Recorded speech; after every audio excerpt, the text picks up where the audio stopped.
What's going on, everybody?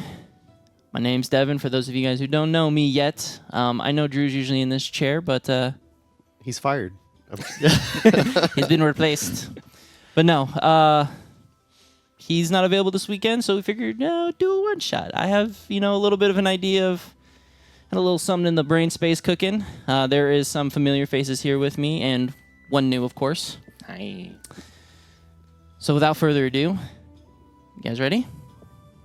This is Gage, just to Gage. say his name. Sorry, Gage. Yes, I'm terrible with introductions. I get yelled at by my wife from it, so. I'm Gage. Hi, nice to meet you.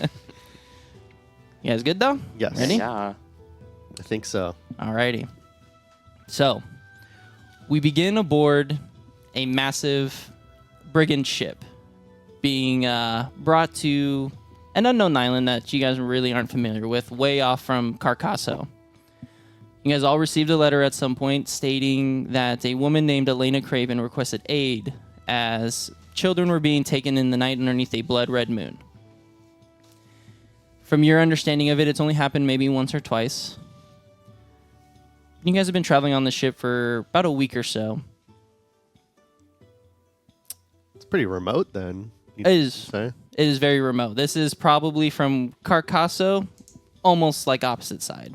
Almost zero ties or relations to it. What that may be, no one knows. Okay. But as you guys are all kind of standing aboard the ship, you do see this, the captain standing at the helm, long, kind of like wispy white beard, black hat and cloak. Doesn't ever really pay you guys any mind or attention. Always kind of just focus. You guys paid him well enough to where he's just like getting you here and leaving. But you guys are all kind of standing aboard the ship. We'll start with you, Brian, if you want to introduce what your character looks like. I am Sebus.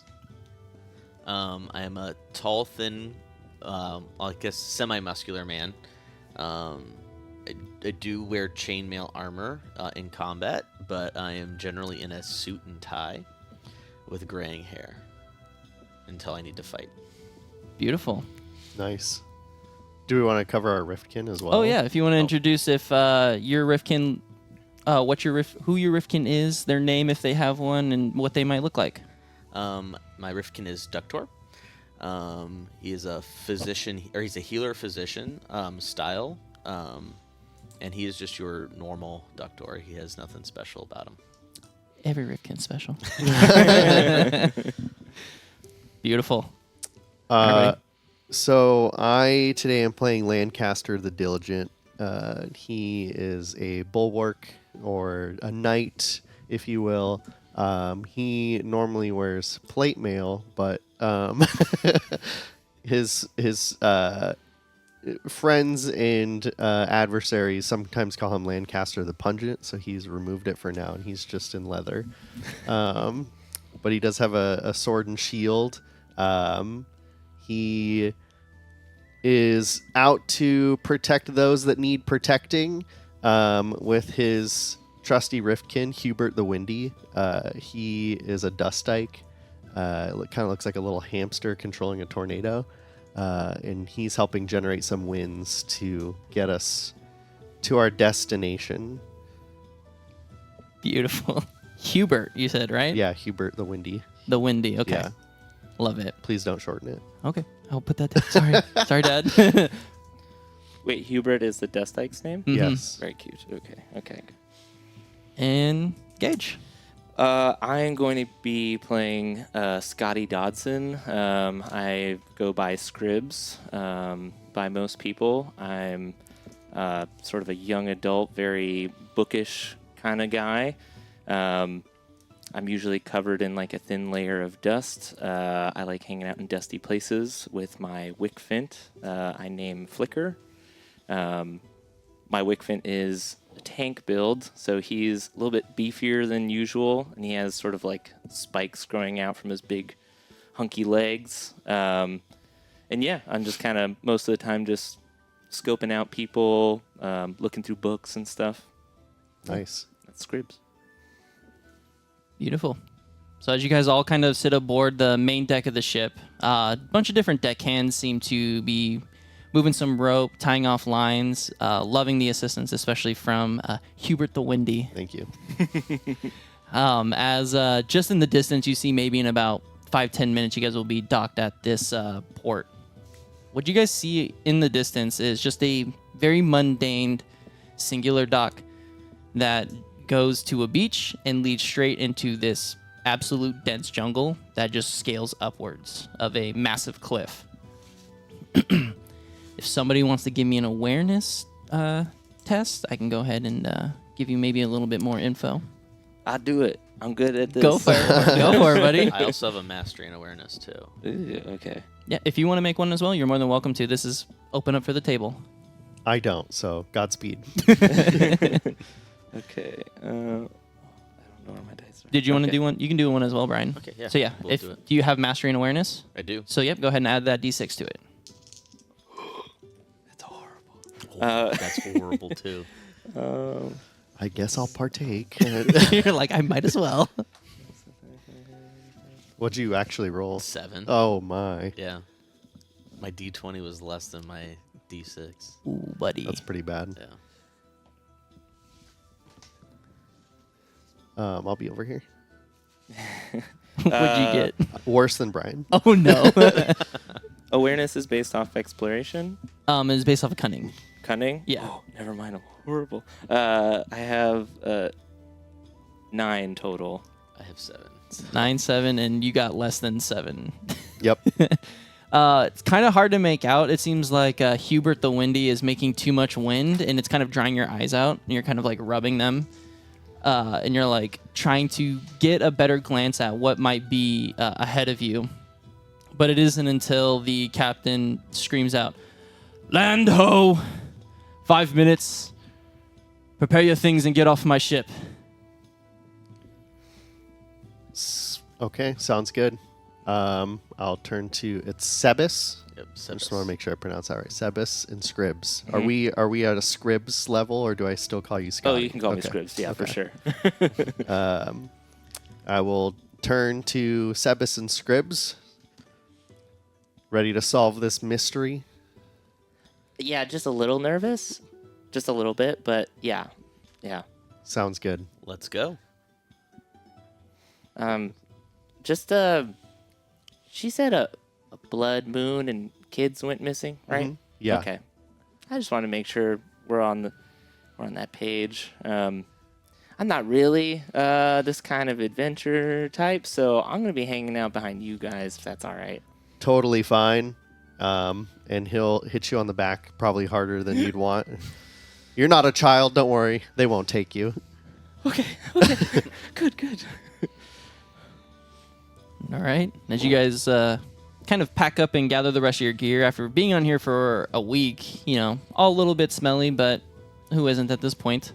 As the ship docks, you guys all begin to disembark as the gangplank is presented for you. But you guys do see a old man that's kind of sitting on the beach, just kind of like on the opposite side of you. He's wearing these like plain blue overalls that are kind of tattered at the bottom. No t-shirt on underneath. He's got this kind of like white, like scraggly beard and this long white hair that kind of drapes down to his shoulders. A very old hat, and he's got like a stick for a fishing pole, and he's just sitting there. Just kind of looks. Just waves. Catch anything good? What? Did you catch anything good? As he pulls his line, you see just a can sitting at the end of it, and he goes, "There's a big one." And throws it back out and just sits there. Nice. Can I Scribs like sandwiches? I have like a little lunch pail. I'm just gonna take out like a sandwich, and if like when he pulls the can up, can I just like put a little sandwich piece in there, see if I can help him out? Sure, yeah. He puts it in. He goes, "Whoa, it's gonna be a good one." He just goes back and he kind of just sits and chills, and he goes, "Where are you all off to?" We are looking for that person. Mm-hmm. Some people in a place. Yeah. Sebis remembers. Did Joel forget? Elena. So I'm assuming you announced saying Elena's name. Elena, yeah. We were looking for Elena. Oh, Mistress Craven. Yep, just up that hill over there. Just don't get lost on the way. Okay. Was I it- didn't know if we were supposed to say her name or not. I don't know if she's like a secretive person, so I was a little nervous, but Oh yeah, me too. Me too. I figured. Yeah, look. Yeah. Yeah, but Sebas knows. Yeah. Is it not like a path? Oh, Why would we get lost? I don't know. You guys don't look, well, except for you. Don't look the smartest. Neither do you, old man. You're right. Can I just want to take a look So around. honest. Like, can I see coast to coast? Is it a small island? No. So where you're at is like kind of like this small like peninsula that kind of like protrudes out from the island. You look down and it continues for miles. Okay. And the other direction, which would be your east, it kind of begins to wrap almost right where the dock is to go more north. Okay. Does this place have a name? Just that like player knowledge? That, Not one that you were given. You kind of just said we're off to the town of Cliffside. I could give you a continent name, which is Gristovia. ooh. Love names. Sorry, the town was what? Cliffside. I was so enamored with the second name that I just completely. The first one went.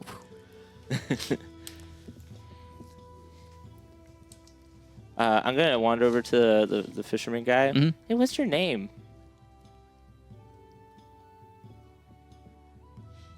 And you can see he just goes into like this 1,000-yard stare. I'm gonna stare at him too. I'm like, I'm Steve. trying to help him. Nice to meet you, Steve. Let me know if you catch anything. Is there anything we should know about this cliffside place? Or have you heard about kids missing at all? Nope. Cool. Do you have any kids? Nope.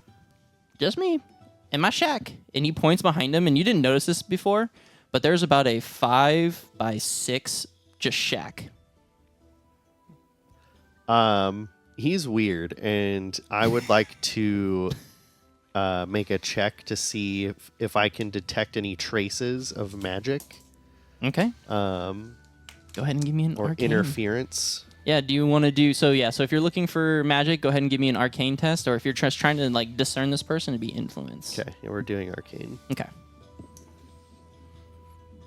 A 15. 15. Yeah. There's not really anything arcane that he is producing out. I mean, he's just kind of like this weird old man. Okay. Just You go- checking. All right, well, you guys have fun. I'm going to bed. It's like 9 a.m. Good What a nap. peculiar fellow. Bye. And he walks into a shack, and you hear. Is there anyone else we can get directions from? Because I don't trust what he told us. He kind of just said there, right? Yeah, he pointed. You can see like there's like a small like path opening that like Yeah. leads up. I mean, it's maybe about a 5 foot, maybe 8 foot like in width path. Yeah, that's fine. But then he's like, "Don't get lost," and I'm confused on what he means by that. And nothing else he said really. I think he may be lost. Yeah, fair point. Fair point. I don't know. I'll turn to the two of you. Do you want to head that direction? I'm a little dubious of his advice. Well, I mean, I could try and sort of. Do we have like maps or anything, or is there any way I can use like some sort of exploration skill to see if I can map out the best way to get to? Yeah, you can give me a navigation Okay. test. Okay, let me see. I've got mastery. I will assist you. Yay! So I roll 2d6s. Yep. If I have it. If you have it, yeah, you can. He can do another d6 on top of it. I do. Yeah. Mine was the 6, though. Yeah, for sure. Okay, so I got, what is that, a 15 plus my exploration? Yep. So 17. 17. Yeah, you kind of like lick like the tip of your finger, kind of get the wind trajectory, look at the sun. You kind of stand in front of the path, and you can kind of see the path begins to widen, and then it almost goes like pitch black. And you're kind of like, okay. And you kind of listen for any sorts of like activity, or if there's anything off in the distance, kind of get your bearings, and you can hear like the small like clanking of like stone and wood maybe a few miles upwards. So that dark area, I think that's probably the way. Flicker, lead the way. And he just comes out and terrible elephant. I tried. That wasn't bad. Wonderful. You shouldn't have apologized. You just owned it. And you just and just kind of drags his massive hooved feet through the forest. I just want his trunk to come up with the little candle flames to lead us forward. And just In the interim period, I'm going to pull back Hubert the Windy into my shield, which is my rift focus. So he kind of comes around and it makes him spin for a bit as he like Sick. collects it, That's cool. and then keep on walking. beautiful. Do you have Ductor out, or is he Ductor is in my rift focus, which is my tie. your tie? Oh, I cool. love it. Beautiful. Did you want to describe how you kind of threw Flicker out? Yeah, Flicker. Yeah, so I just have a really elegant candle, like sort of on my hip that when I sort of light it and toss it out, Wickfin sort of grows out from it. Nice. Yeah. Cool. All right. And as you guys begin making your way through this path, what is the marching order? I'm first. You're first? Yeah, regardless of anyone else's opinion. Okay. Is All it right. possible to have like our Rifkins at different places than us? Or okay, so Absolutely. I'll just have Wickfin up with him, and then I'll be towards the back. You're like- Maybe I'll I'll be be- in between these two guys. Okay. Like little metal sandwich. Beautiful. As you guys begin to proceed through this kind of very condensed forest, the sunlight from the beautiful clear sky that is out almost seems to quickly just darken underneath this massive cover of palm trees that slowly begins to turn into these like almost Douglas firs. It's weird. It's like almost an instant change of like habitats from palm tree to then just like Douglas. That is very bizarre.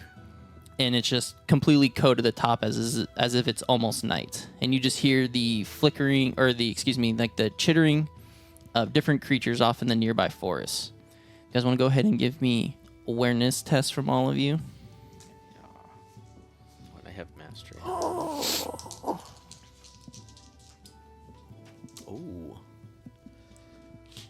22. 22. Natty 1. Oh, buddy. 16. 16. Okay.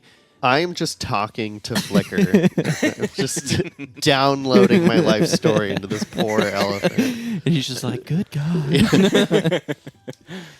All right. Yeah, as Lancaster, you're having this conversation with Flicker. Flicker's like, I'm working. Do Rifkins speak, or do they? No, Okay. they make noises as their animal counterpart would. Okay. They kind of, how I picture it is that they kind of push it through like different like emotions and stuff like that. Gotcha. Depending on what kind of affinity that they're tied to. I think Flicker is like so used to like me like spouting off stuff I learn in school all the time, and you're telling him he's just like adamantly like yeah. Totally. Who are you again? All right. Lancaster, if there is anything, it is over your head, buddy. For the two of you, though, as you guys are kind of keeping watchful eyes, as Scribs, yours is probably more so because you're scared beyond belief. For sure. But for Sebas, you're kind of just like on edge, just making sure everybody is staying safe, being cool about everything. And you guys do notice that there are some sort of like sets of eyes that are kind of like watching you as you kind of just like roll through. Just these small like little white dots. And because you rolled absolutely ridiculously high, you hear what sounds like this cackling almost, like as if they're laughing at you almost of what you're doing. And as you kind of look and focus in on a little bit more underneath those like beady eyes, you can see this kind of like sickly purple kind of color that kind of like glows, and then a tongue that kind of like wipes it all up and it just disappears off into the woods. And I look at Scribs and I say, I know you're seeing this, but did you see that? Uh, And did you hear what I'm? Do you hear the cackling? no. I'm glad I didn't. I get closer. I'm just huddling up next to Sebis. Where was it? Where was it? It would have been off to your left-hand side, so on the west. Let's keep an eye out. Okay. Further and further you progress in this, it's about an hour and a half of travel, and then you can kind of see in front of you a very light daybreak beginning to appear. And you see those beady eyes just look one more time, and then they just dip, and they're just gone. And as you guys kind of break now from this almost darkness to now natural daylight, you can see off in the distance in front of you this massive wooden wall with very sharp posts at the very end. 2 guards stand in front, clad in this like absolute,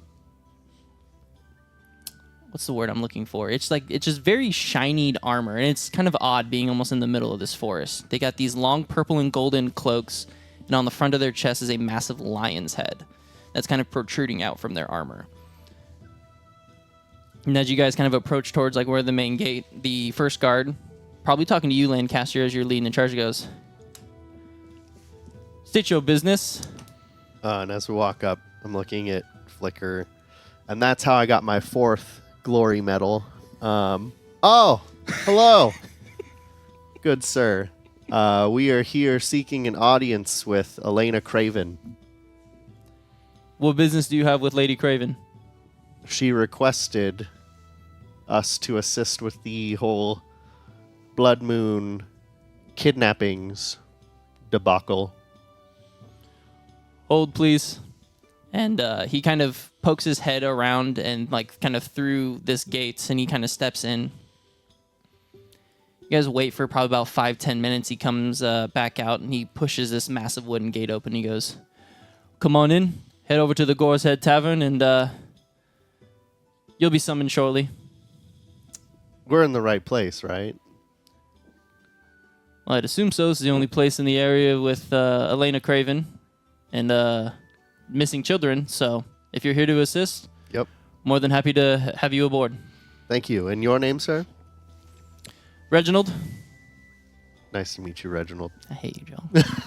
'Tis an honor. I will remember this. The honor's mine, I guess. Anyways, please come on in. I want to lean over to Sebis like, this guy's kind of a dick. I'm just doing my job, man. He's actually really nice. Yeah. Oh, do we still have those eyes like in the forest looking at us when we get to the gate, or did they scatter before we got there? They scattered before. There's probably about a 500 or so foot distance from where this wall's put up to the forest line. Okay. Coming up to this wall, you can actually see where they're actually making and mending repairs. It looks like they're putting up whatever sort of material that they have on hand, whether it be leather, extra wood to barricade these kind of like small holes that are kind of like almost bombarded through the side. The closer you look at it, and I'll kind of go off of your guys' previous awareness, is it looked like something kind of grabbed at the wood and just kind of like began to rip and pull it apart as they kind of made their way in. And there's little small pockets throughout. As you guys enter within the town of Cliffside, you can see that it is stacked in almost a lowercase T fashion. To your guys' left and right hand side are some mundane homes made out of just your basic wood and kind of stone shingles. To your immediate left, entering in the gate, is a massive guard post. The most you've seen so far, just kind of giving a quick scan of the area, is like 6 of them. On your right hand side is more homes, and most of the stores or vendors that they would have here looks like that they're selling or trading the goods out of their own home. You see some fruit and vegetable vendors along with a blacksmith that kind of just has that tarp that lays overhead and with the 2 posts down. He's got this small kind of primitive looking forge that he's kind of just tending to coals and laying things out over a fire. In the direct center of town is a drinking well that you can see 2 or 3 women kind of just getting pails of water out and bringing it back to their homes. Just to the right-hand side of that is a massive tavern with people coming in and out that reads the Gore's Head Tavern. And on the far northern side, probably the biggest building within the town, is a large U-shaped building that has a metalled gate all the way around it. You can assume it's probably Elena's place of residence, given that she is the mayor-esque person of this town. It's a lot nicer of a place, though. Absolutely. Am I getting vibes of like she's hoarding her wealth, where these other people are kind of living off their means? Not that she's living off of it. It's just that the priority is to. It seems like it's her protection is more required than the others. You can see some of the workers actually putting stone into where her place actually is and actually building up an actual stone building. And some of these buildings are starting to make that transition to stone, but it looks like this kind of town popped up out of nowhere almost, and then kind of began going. I'm just a seeker of injustice, so I wanted to... Oh, fair enough. But yeah, the town is yours wherever you guys would like to go. The guard did say he recommends going to the Gore's Head, but when do people ever listen? I would like to see... Do we know when the next blood moon is? You haven't been given any dates Okay. per se. Am I aware of what a blood moon is? Is it like unique to this town, like, or does like the world experience it? You can give me a religion or an arcane test. Religion, baby. I have. Oh my god! I have mastery in it. Can I help him? Absolutely. I'll give him a Save D6. it. Save it, man. Oh, okay. I I'll rolled save a 2 and a 1. Oh, no. Even with a 6. it. Yeah, good call. Yikes. Yeah, terrible. It's hard to say. It could be something it could be relative to the gods of this, the gods of this place. It could be weird arcane magic. It could be any sorts of things, but you've seen some weird stuff in your time. Okay. Have either of you heard of this blood moon? I'm just curious if there's going to be like one tonight and we should probably get on it, or if we have like a couple days to prep. I'm dumb as rocks. Okay. So I've never heard of it. I appreciate your honesty, Sebas. Could I make a history? Absolutely. check? Yeah. Okay. Let me see. So I got mastery, and then Okay. Not bad. Okay. 17. 17, and you were trying to discern of like whether or not you have heard of 21 actually. Sorry. 21. Yes, I didn't have my knowledge. You're good. And what exactly it is that you're looking for? Like, have you heard of this thing before? Yeah, specifically like if there's any sort of like stuff I've read in books about like some sort of rituals regarding blood moons, or if it's happened before. Is there any folk tales about it? Anything like that? Gotcha. Yeah, a lot of you've heard of blood moons. Typically, a lot of sacrifices or different rituals happen underneath the blood moon. Typically summoned by individual or individuals. It's not something that would happen on a natural happenstance. Like a full moon is like every 30 days. This is when it is summoned. Correct. And specifically requires a sacrifice. Yes. Is it a particular kind? Like it's a specifically human or Rifkin? Not necessarily. It's any sort of the manner. It's all about the intent. So whatever intent is usually behind it is when this would cause it, and it's usually followed by as gross as it would be, but blood rain as well. Ooh, Yeah. okay. Cool metal band name. Clarifier. Blood moon happens and then a kidnapping occurs, or a kidnapping occurs and then a blood moon happens? So it's typically a blood moon will appear, and that night underneath the blood moon is when the children are taken. Sorry. No, go ahead.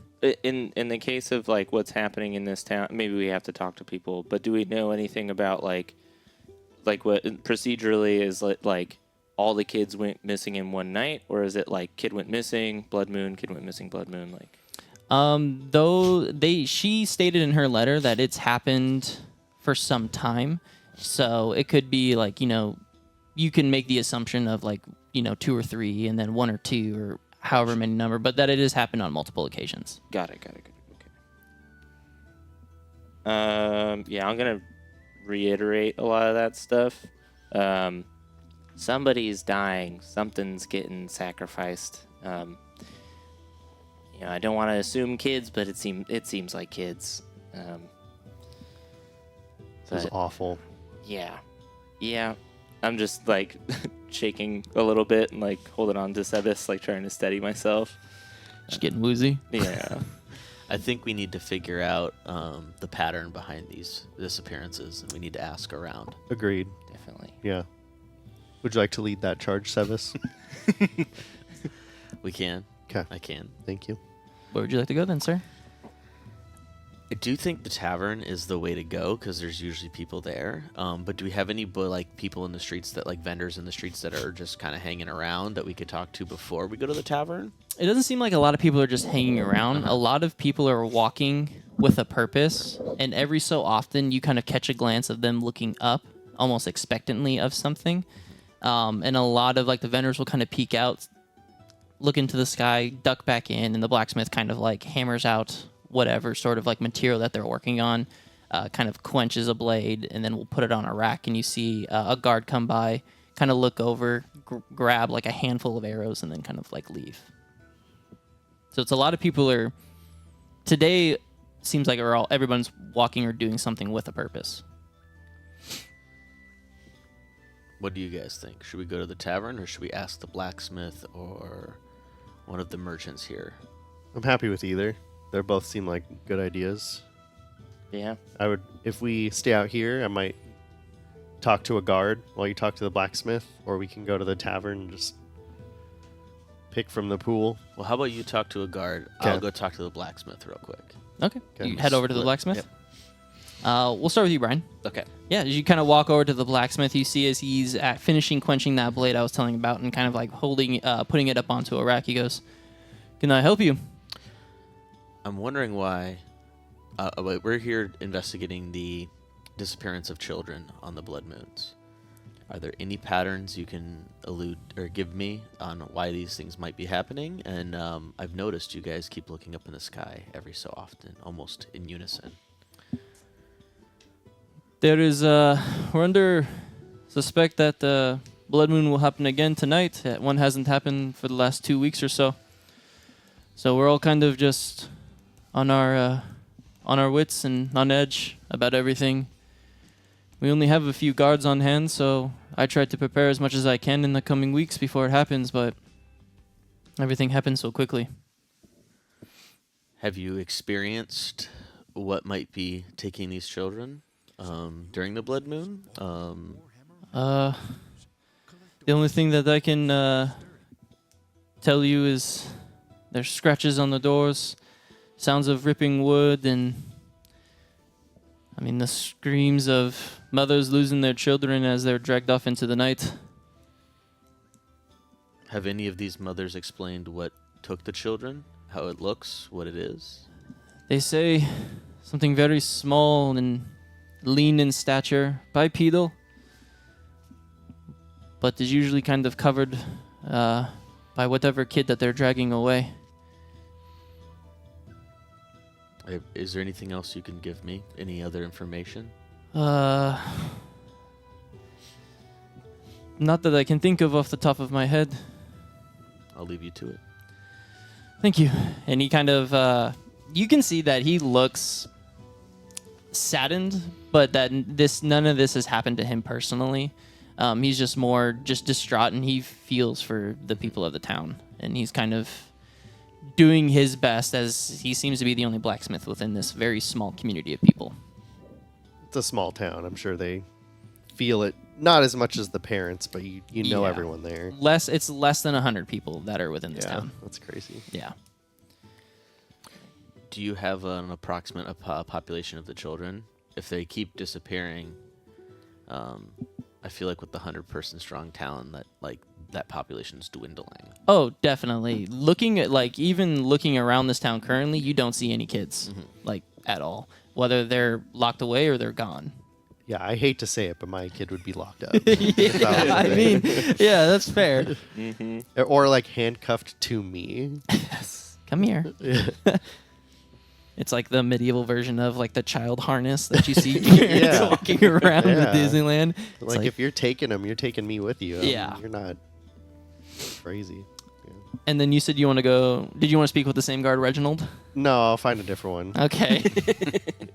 Yeah, you see. We'll say you catch the one that's kind of leaving the blacksmith tent. That he's kind of making his way back to the guard's post.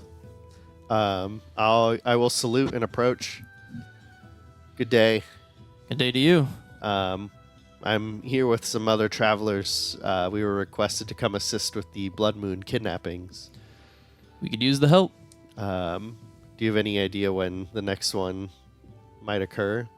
Folks are talking that possibly tonight. One hasn't happened in about 2 weeks or so. So we're That's kind of on edge, usually about the amount of time. give or take a day or two And I've heard only children go missing. so far. Just one. Multiple.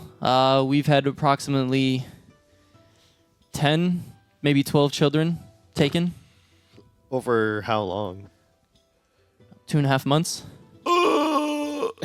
At first, we thought that the kids were just kind of running off and playing tricks in the woods and then waiting for them to come back. But then we saw the wall being destroyed and ripped, the drag marks of their hands heading westward, and we lose trail of them about halfway. And then we have to turn around because, well, and he points to like the few guards that are around the town.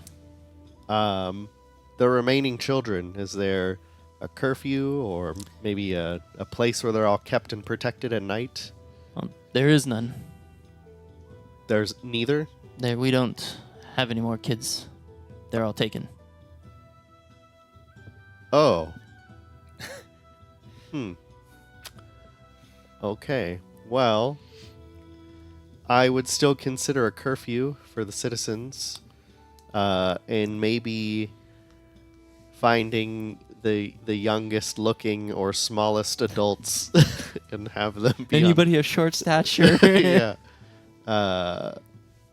It may be worth keeping them together, so maybe we can lure them into a specific spot rather than trying to guard the entire town. We do have a curfew implemented about 6:30 p.m. before the sun completely leaves the horizon. Is there a hint, like a threshold into the day where you know it's going to happen, or is it like blood moon time? Usually the moon will, sun and moon will begin to Yeah. kind of trade places. As soon as there is no more sun and it lowers beyond the horizon, that blood moon kind of swirls and just turns red. And it starts then, so there's no like warning. Not really. Okay. Do you have any riftkin here at the town? We did at one point. There are a couple. I know Elena has one. Her wife has another. But that's not allowed within the town. It's too big. Oh, her riftkin is too big. Yes. Not riftkin in general. Okay. No. Yeah, it's too big. It stays within the ocean. Okay.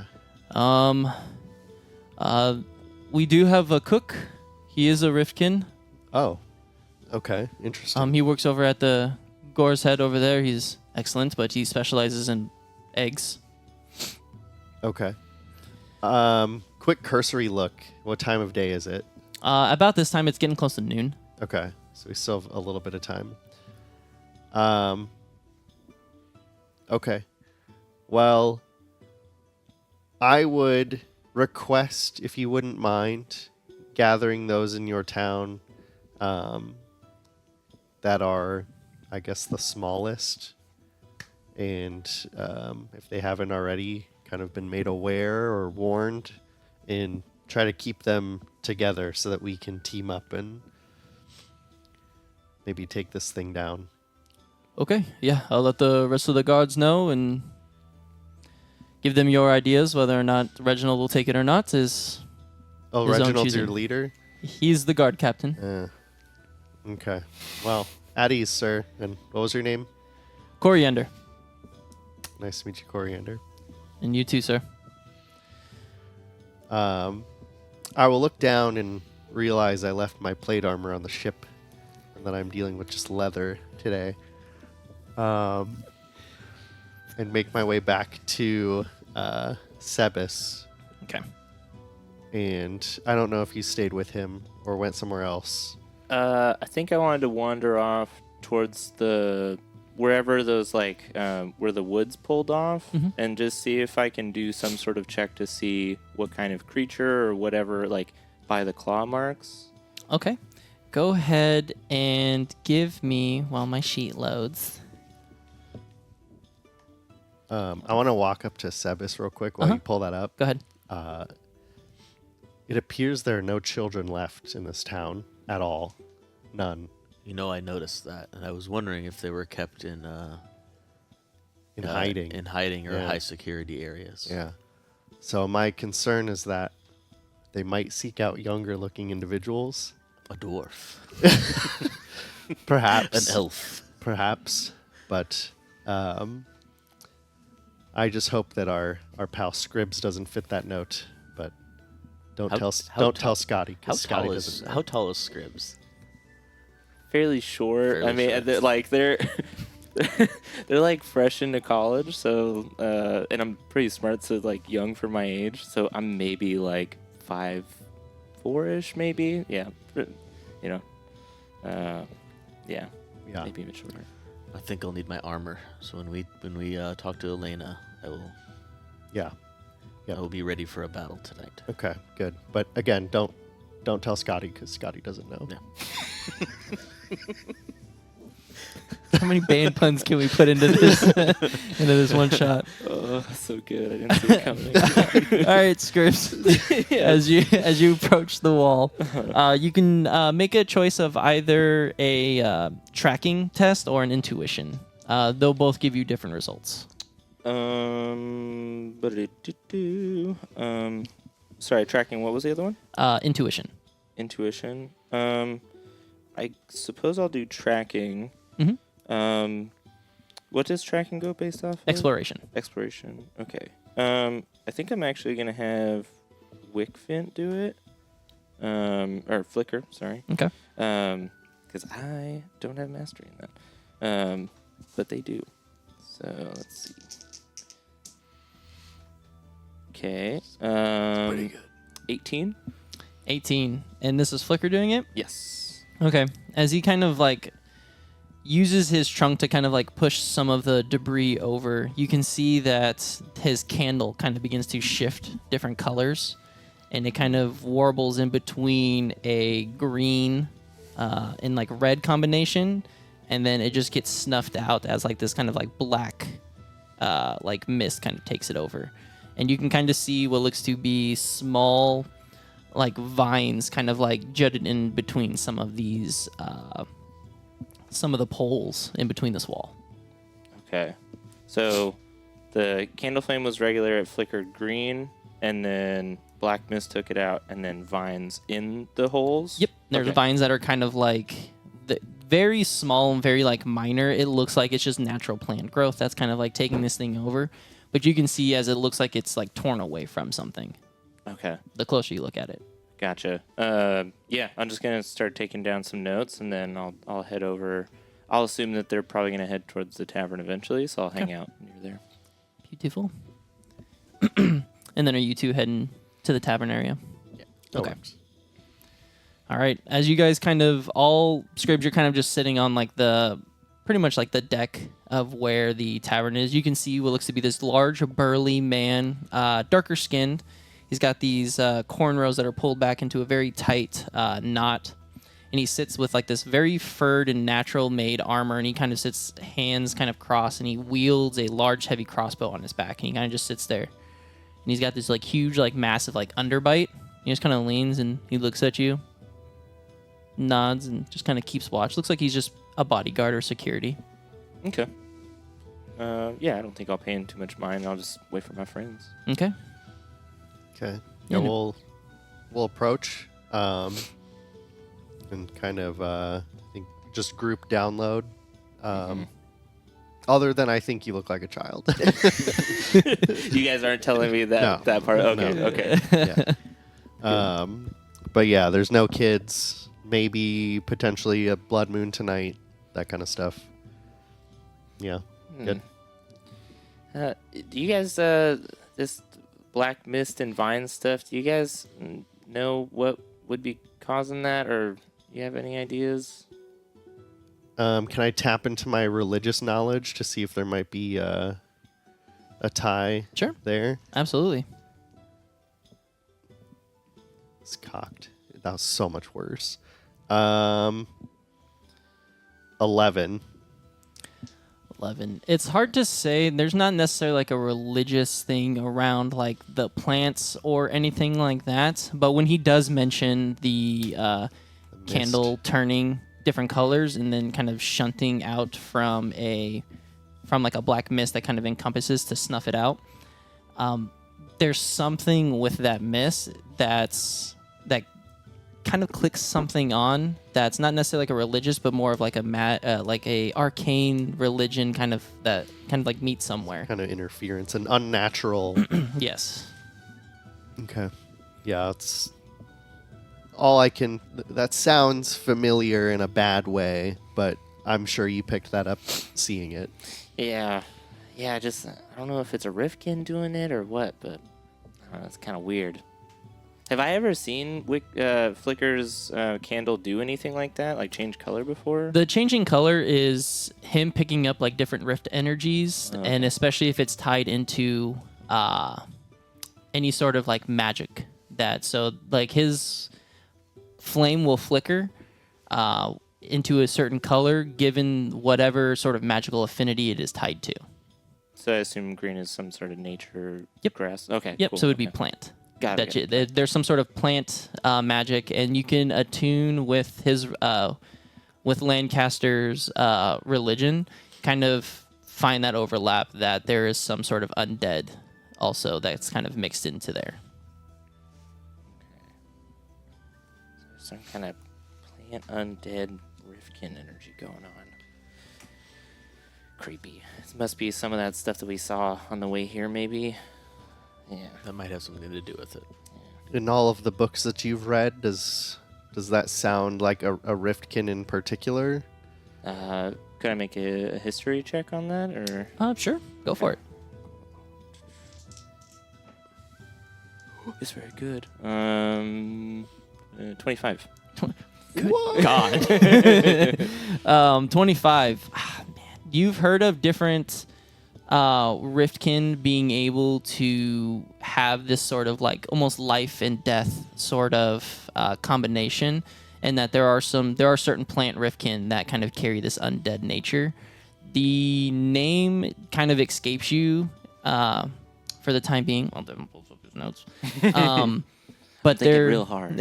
but there is like a whole line of them, and the one that comes to you is probably the most like crazy and ridiculous one, which is a mandrelore, which is essentially this giant man-eating plant that has like all these crazy vines, but they're way too big to fit through a tiny little hole like that. Do I know mandrelores to cackle or laugh? No, they're very. Most of the things that they hear is like the gurgling or sloshing of their victims within themselves, Gross. but no verbal telltales other than the whipping of vines. Gotcha. Might be a mandrelore, but there's a few different things it could be, but definitely not the cackling. There's few things going on, I think. Multiple entities at play. And mandrelores don't fly. So then I don't know what they're looking at up above you. So it's got to be a bunch of different things, maybe. Is there any hope that you know with these mandrelures as far as getting the abducted children back, or would they like feast on them and they're gone?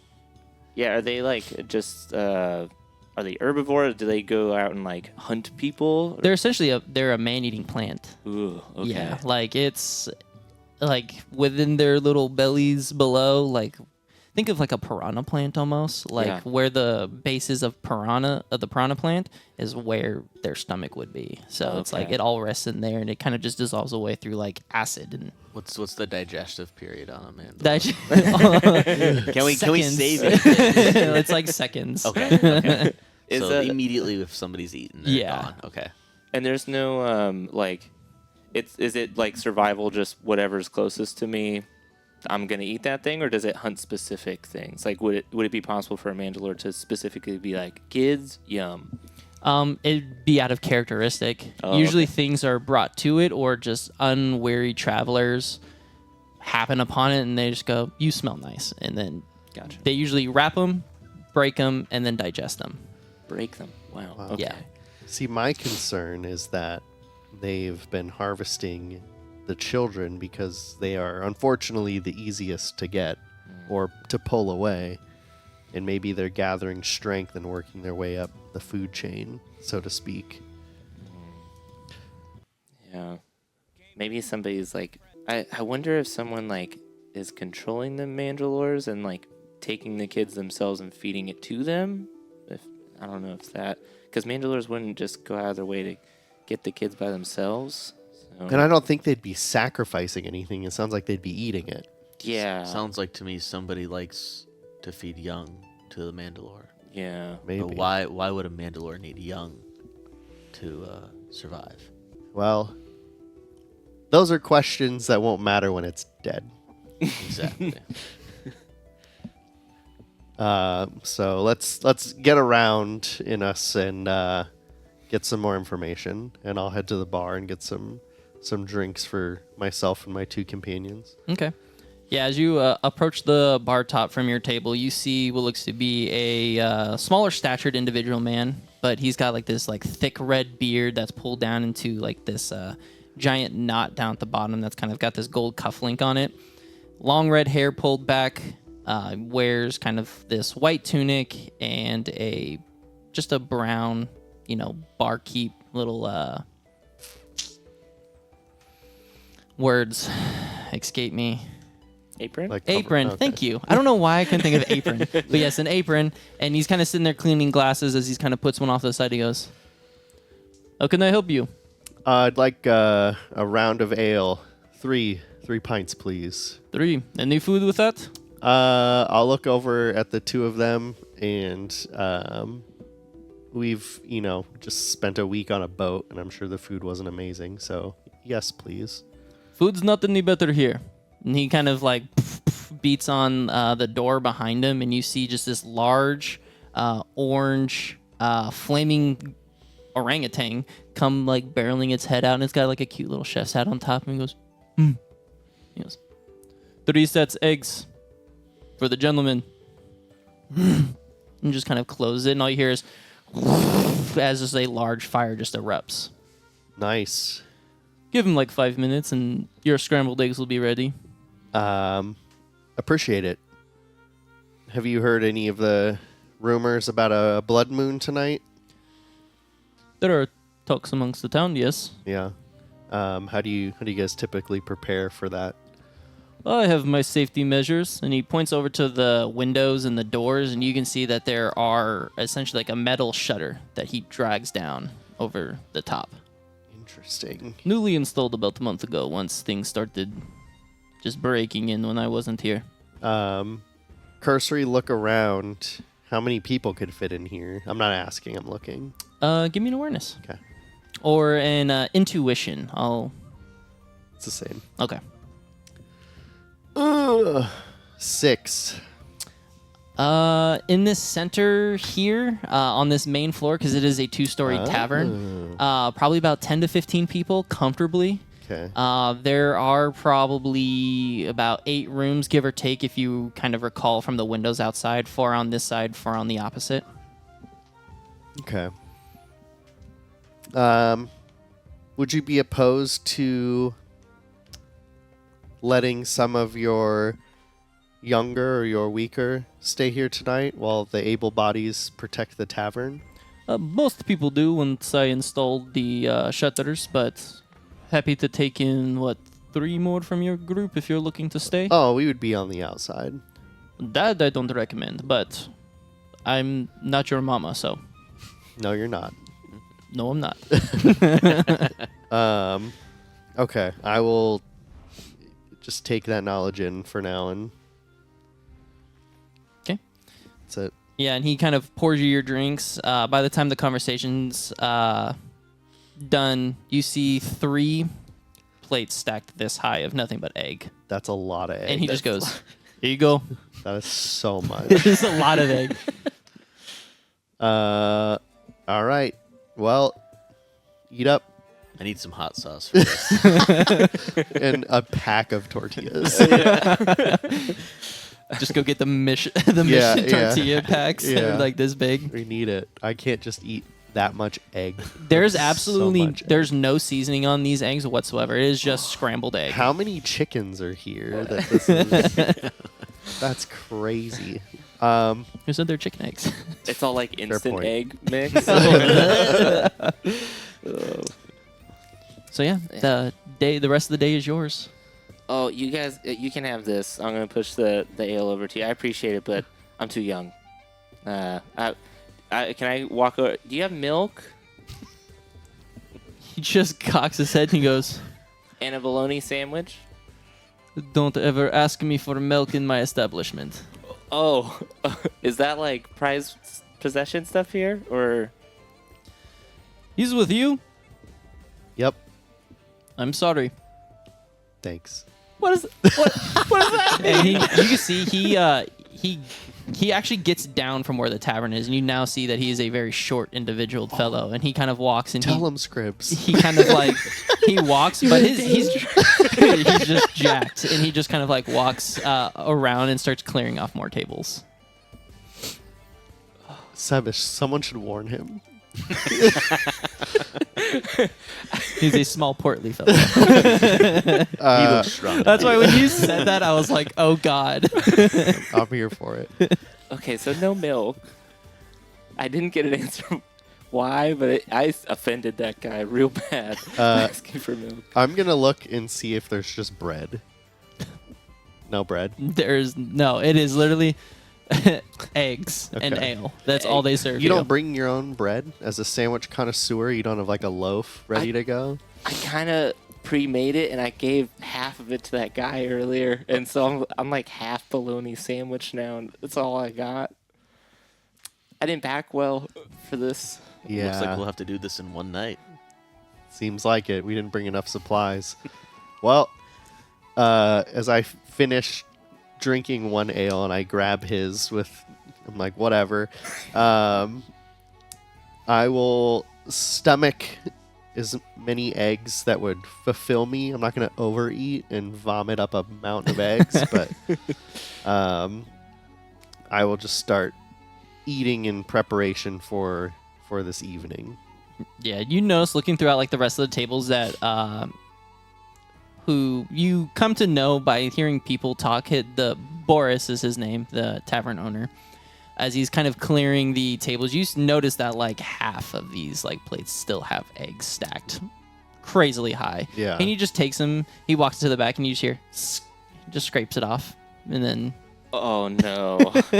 and he just continues. He scrapes it off onto like another plate or like into like a bowl, and just continues to walk around. It's the Chuck E. Cheese pizza dilemma. Oh, gross. After about hanging out here for another 30 minutes or so, having your guys' drinks and food, you hear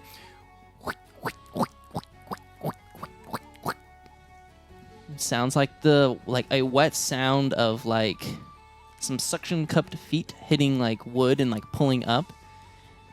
And you kind of like turn around towards the noise, and you can see what looks to be a small troglodyte, blue in color, wearing a tuxedo, and he has kind of like this towel over his arm, and he just goes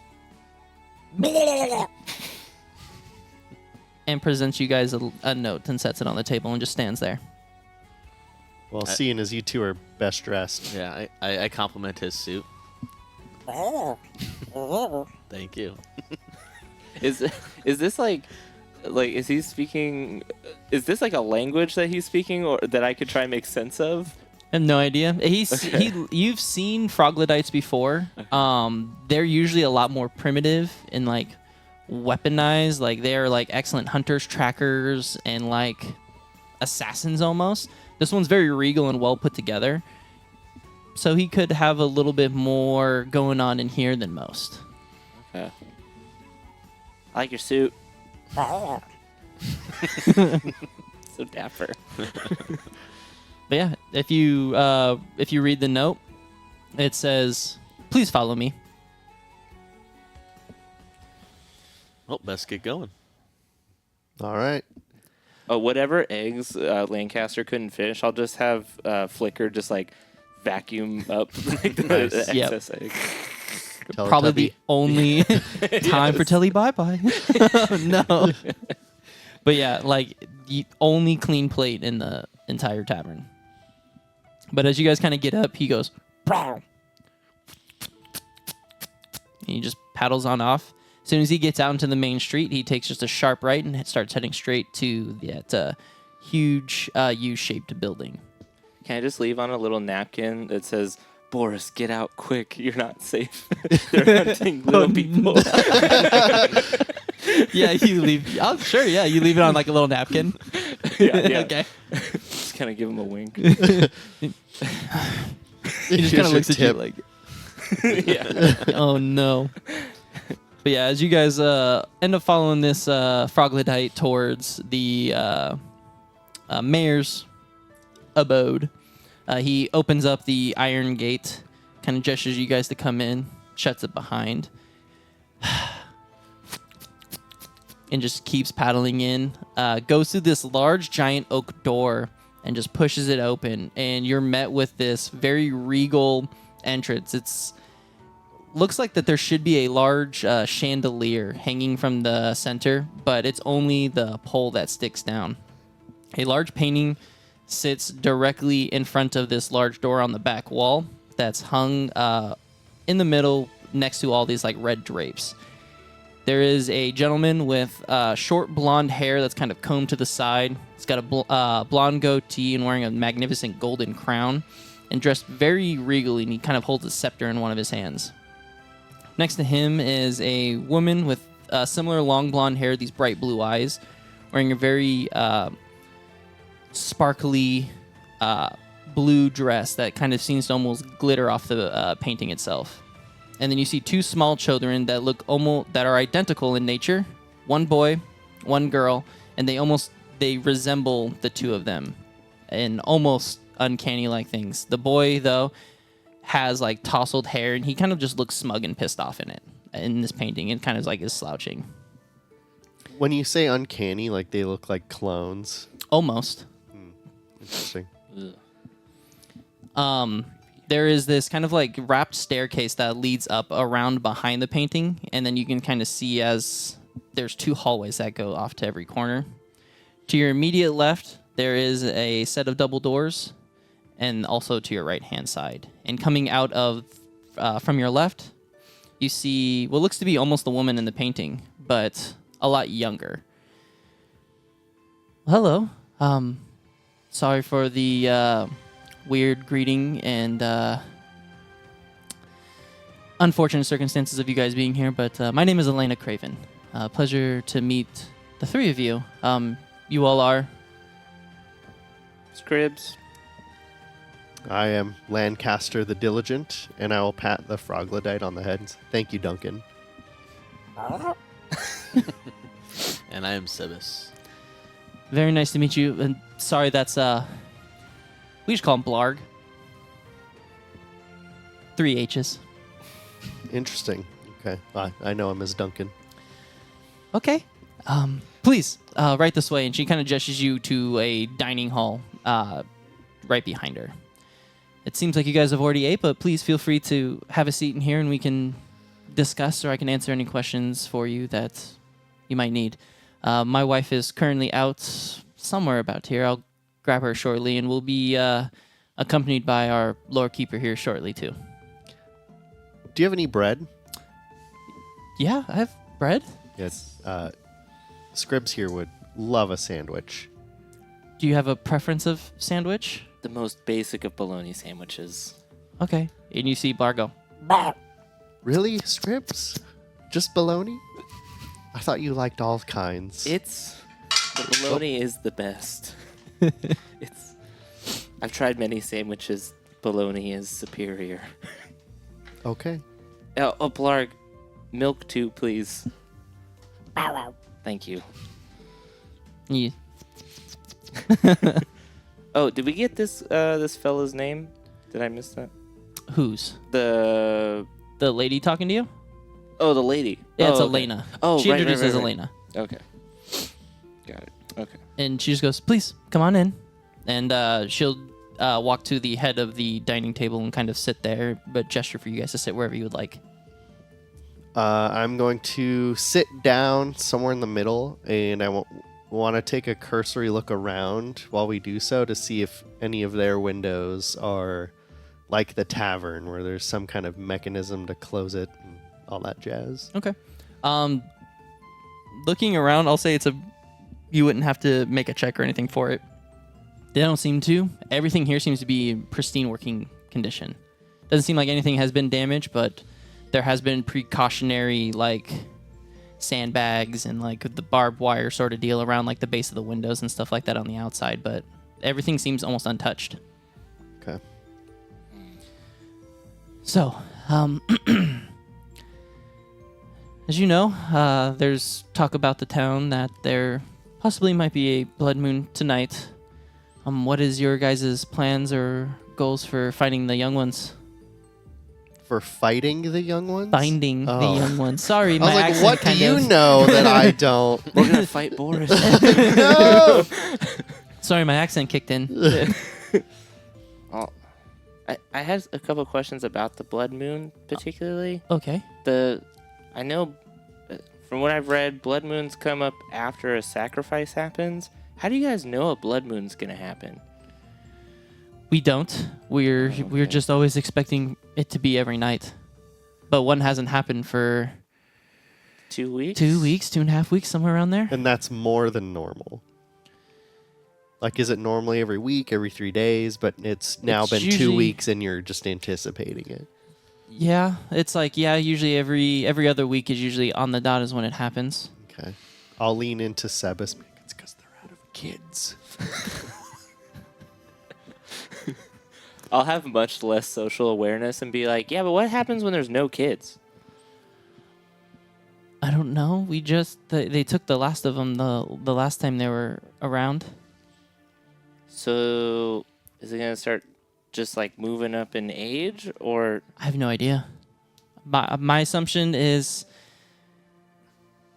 with my time on this world, I mean, easy pickings are kids, right? Can't put up much of a fight, small stature. Next would be women, or They would go for Boris before you, Scribs. Do not fear. or not sure about that. or dainty men. Just kind of like scrunching down into my chair. Okay. I noticed that the scratches in the wall had some Rifkin energy that had plant and undead, and I don't know. I know Mandalores to kind of occupy that space, but do you know of any other Rifkins in the area that could give off that kind of energy? I'll make a roll. Can I give you mastery dice if you roll something? Oh. I don't know if that Good if that works. question. That is a great question. I'll allow it. Okay. She is going to Get Drew make. on the phone. Yeah. We need to check. She'll make a history check. Do you have I proficiency do. or mastery? Excuse me, in history. I sure do. Okay, go ahead. You roll the d6. Okay. Good question. 5. 21 then total. Yeah. Nice. She kind of racks. She goes. I know we have a hyena problem. Hyenas? Hyenas. Oh, sorry. It's Leviosa. Not Leviosa. I mean, but they're just pack animals. They just kind of hunt around. It's not like they could plant. Not that I know of. I mean, we have like our cablasts and stuff that kind of are off in the forest, and stuff like that. There's not really anything too crazy, nothing, ferocious enough to steal children at least. And then Mandralure's too big to come through the town. I mean, that'd be kind of noticeable. Anything that creates vines or black mist? I mean, really, any plant or undead affinity to Rifkin, I mean, probably could do that. Okay. A combination of it or two separate entities. What about the noises you heard? Didn't you hear? Oh, well, Sebas, you heard... What was the noises you heard? I heard cackling. Oh, that would be the hyenas. Oh, right. Are you sure about that? Pretty positive. We hear them on occasion. They're usually pretty docile until you kind of go and try to piss them off. They're usually just there to scare people. They're usually no harm. Can I lean over the Lancaster and I don't know if I trust her answer on that one. I'm not sure. Okay, I will internalize You can make it. that. You can make an intuition. I don't have mastery. I have intuition and mastery on Okay, it. go then for I'll it. lean to Sebas and be like, "We don't trust her. Pass it on." Okay, and then she'll go ahead and make either an influence or a trickery. 23. Yeah, 23 total. Good because luck. I have kind of. Good luck, Devin. I rolled really bad. Yeah, even you with did. her like 5 in it, it's only like a 12. It's my boy Sebas. She seems to be completely genuine in everything that she's saying. All of the words and stuff, she seems genuine. She's more so trying. It seems like she's trying to process everything just as fast as you are. But now that you're kind of bringing some new light to her, she's kind of trying to figure out and put the pieces and stuff together at the same time. What do you think, Sebas? Do you think she's telling the truth? I think she's telling the truth. I don't notice any wavering in her words and her mannerisms. Okay, thank you. Let's I have keep an eye on her. I have a question for you. Is there a pattern with the ages of the children that have been taken? Did they start with the youngest and move to the oldest? Or has it just been completely random? Let me see. And as she kind of says that, you hear coming through the door is a short individual, tan-skinned man. He's kind of got like a little bit of peach fuzz, black, kind of scraggly hair. He kind of wears this like very formal cloak, and he's kind of got this large like ledgered book in his hand that's probably about the size of his torso. And he goes, "I could answer that for you." Then he slams it at the end of the table and flips it open. He goes, "No, there's no patterns of anything." How do you know? You didn't even look real good. Yeah, You kind of just opened it up. you looked at the list and assessed every possible pattern. Don't need to. It's all right here. Pleasure But to why meet you. the book? My name's Rockford. Most people call me Rocky. Okay. I'm Elena's lore keeper or spiritual advisor. Anything that she might need, that's me. I don't trust this guy either. Anything bad that she says, it's because of him. Oh, Yeah, 100% okay. agree. Pass it on. And he kind of just caresses like the inside of his book and is like, "Anything that I can help you with?" So we don't have to bother Elena with too much going on, as I know she has a full plate of everything. Well, Mr. Everything's up in here.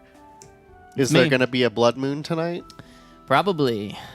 You're not sure, though, in that wealth of knowledge in your book there? I'm sure that there might be something. Wow, that's very convincing. That's about as sure as everybody is in this town. Yep. You're like, Well, I mean, yes. You're 100% sure that there's no way there's a pattern in who was taken, but you're unsure if there's going to be a blood moon tonight. You are correct. what if I just wanted to like double check that book real quick? Sure, go for it. And he just slides it over to you. And it just says there is no pattern.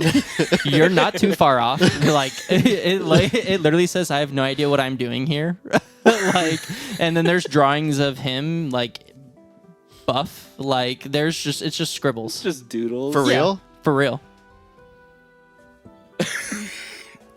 I just like turn it over. Like, Elena, is this a joke? And she kind of looks and she goes, "Really, Rocky?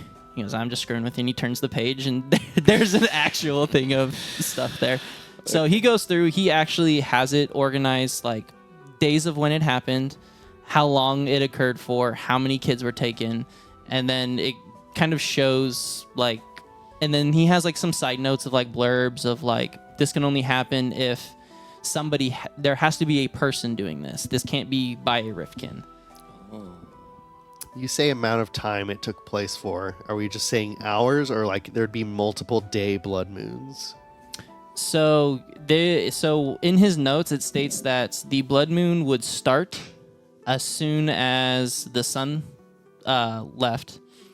There is a shift change. Rain then begins to happen, and then as soon as the rain hits, shortly after, strange creatures come out and start taking kids. And he has them marked like 3s, and then by 2s, and then 4. This is blood rain, though, not regular rain? Yes, like he has noted, like he has a sample of it, and he would show it to you, and it looks like actual blood. Can I detect any rift energy or magic on it? Go ahead and give me an arcane check, sir. 15. 15. Heavily in rift energy and just arcane nature in general. It is undead. Undead blood. Yes. Could I do a medicine check on the blood to see if I could somehow pinpoint like what it came from exactly? Absolutely. Like human versus riftkin? Or Yeah. okay. Okay. Go ahead and give me a medicine test. Great. 14. 14. You have blood. You know what your blood would look like. There's nothing abnormal about this. Doesn't seem like anything that a Riftkin would have. But there is, you can see within it, like you kind of like hold it up close to your face, and you can see like small golden specks in them almost. It's about as much as you can ascertain. Little gold pieces in here. I'll take out a monocle, look at it really close. It has like, it's very faint. You have to catch it like just right in like the sunlight for it to even like reflect. Not really. Oh, I have analysis equipment. Mhm. Would that like have any implements to better detect what that gold stuff Absolutely, is? yeah. Okay. Go ahead and Then give your me. centrifuge. Yeah. Yeah, you pull out your pretty much like little handy dandy kit from whatever case or bag you have. Yeah. Go ahead and give me. So it'd be a D20 plus your knowledge plus your mastery. Okay. My results tell me it came from a living creature. No. I'll tell you what. Rocky will assist you in this. Ooh. With a 1. You're right not to trust him. Sabotaging your experience. Hold on. Can I do anything with eager assistant? So, on a skill test. Okay, so This I'll is a skill have- test. Okay, so I'll have Flicker help me with that. So it's not gonna be great. 9 and 13. 14 with 14? Rockies. Okay. I'll say with both Rockies, Flickers, and you're kind of like looking this over, this blood doesn't look like to be from this plane of existence. Whoa. Okay. This stuff don't come from here. Sorry, I'm making so many checks. But can I have Flicker make an occult check on like if it's in like if this blood is involved in some sort of ritual or something? Sure. Okay. Mhm.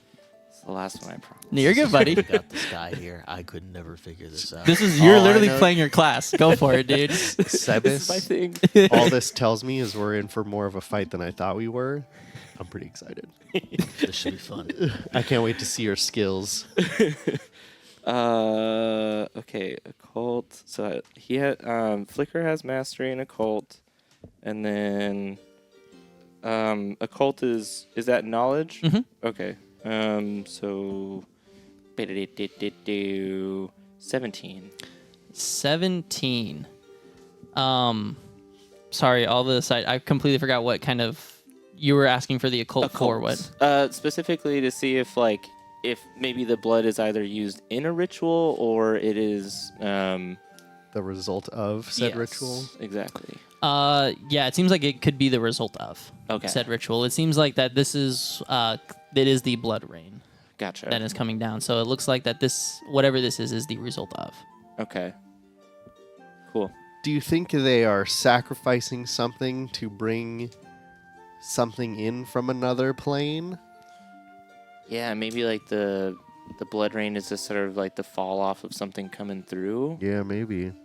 And because this stuff doesn't, because it's not Rifkin blood and it's not like mortal blood, it's something else. So yeah, there's something else is coming, and yeah, I don't know.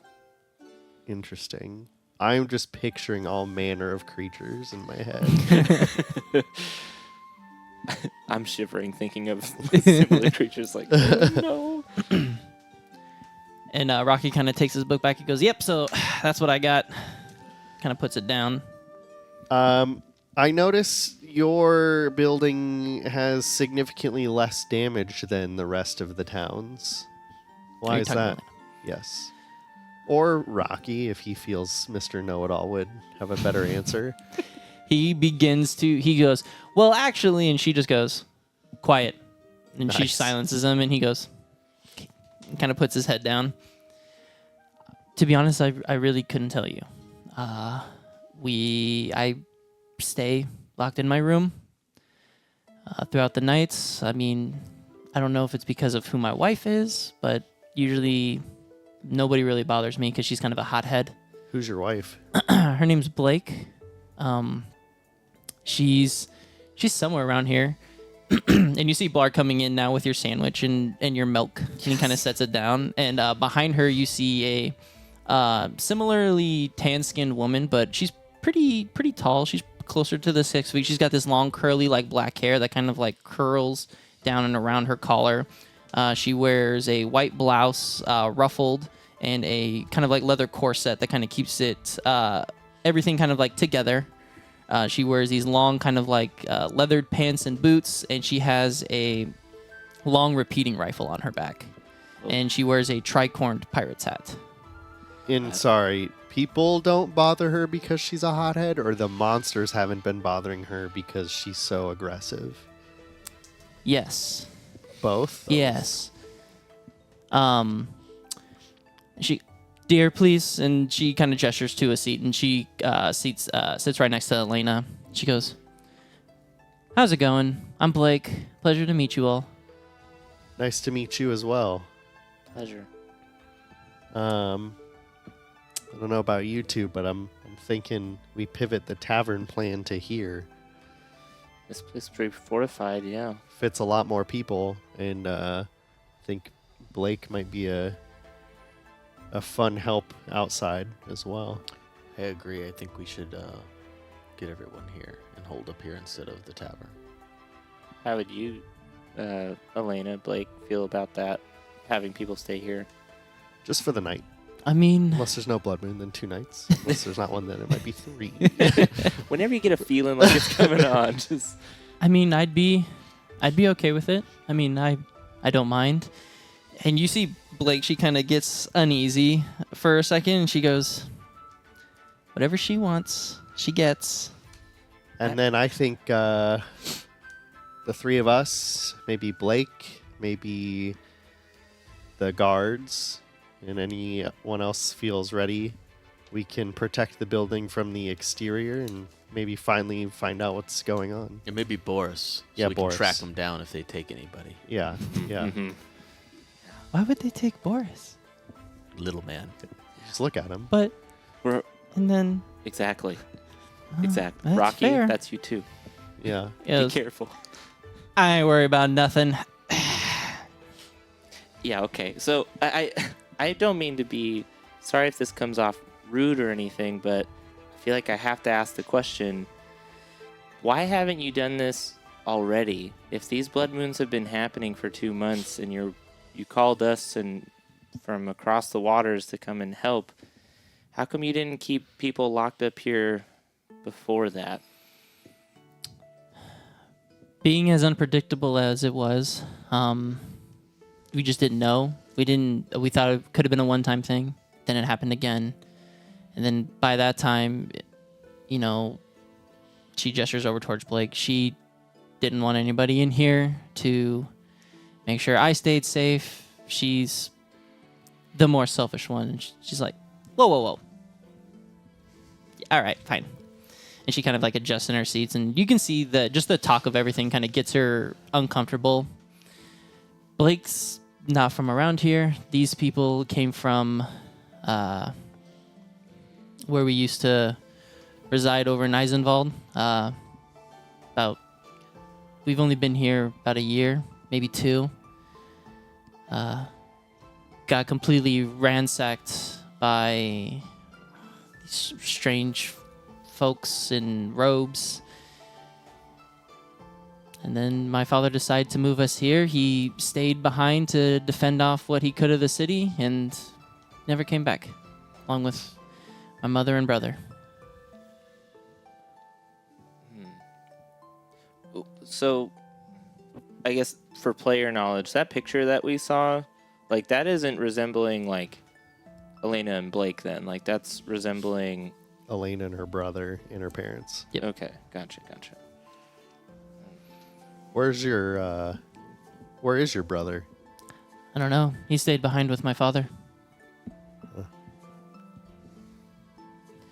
Would that have been, like, 2 months ago? Any way Couple correlating? No, the 2 years. I haven't seen them Oh. since the attack. Okay. What industry have you built here? Is it thriving with all the damage on the walls? I mean, we keep up. We're starting trade routes with more people locally. My wife, she handles things overseas, and she handles all trades with the Spire Isles and the Kingdom and stuff like that. But other than that, that's pretty much all we have here. And if you guys want to give me history checks on either of those 2 places, you are more than welcome to. Yes. I'm working on a project right now. Okay.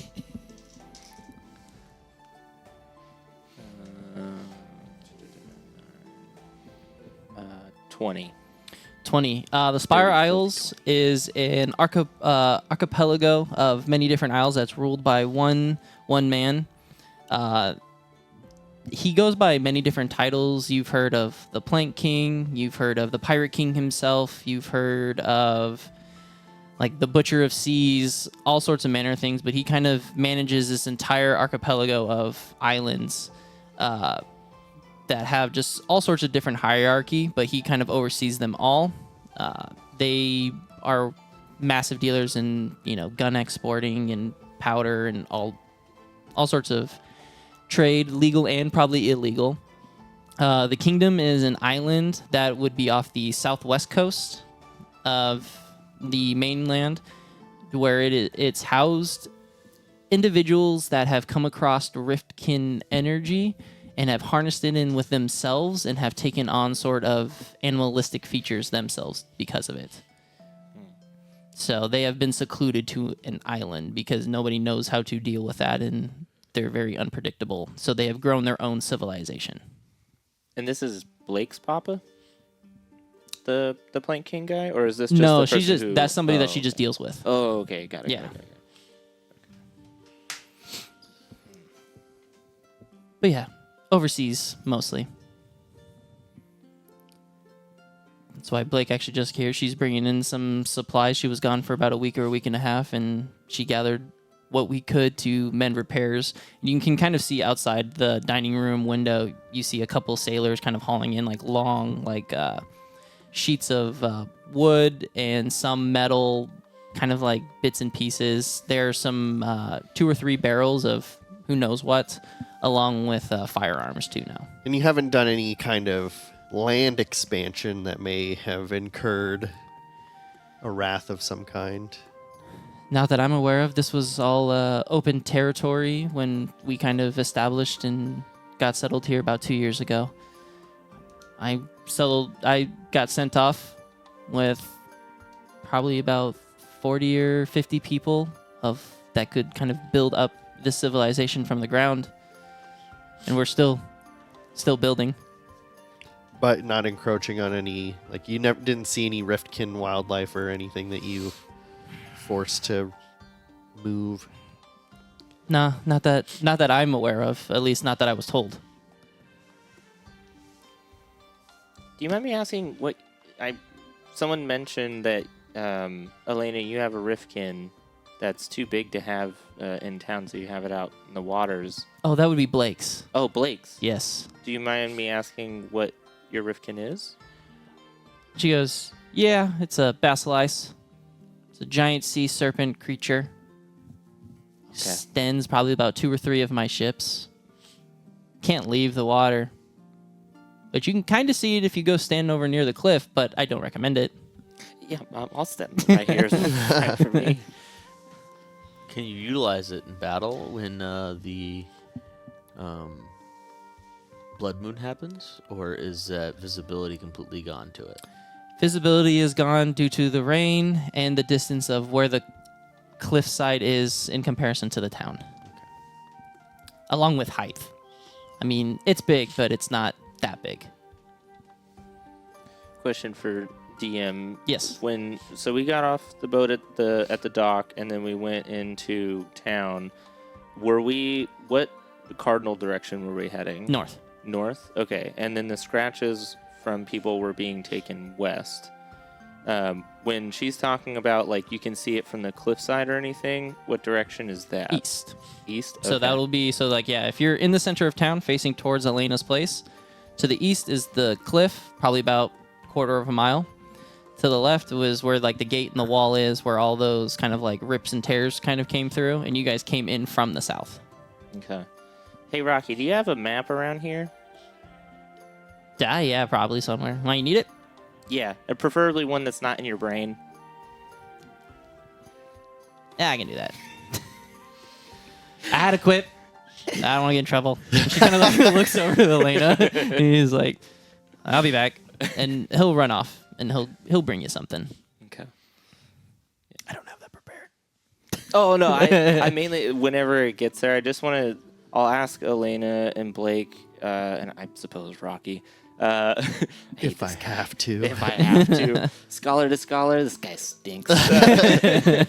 I just want to see if there's anything of importance on the west side of the island, considering that's where the drag marks are headed, and see if I can spot anything on the map. Okay. Yeah, after about 5-10 minutes, he comes down with a very large map, and this place is absolutely massive. Like, the entire continent itself is huge.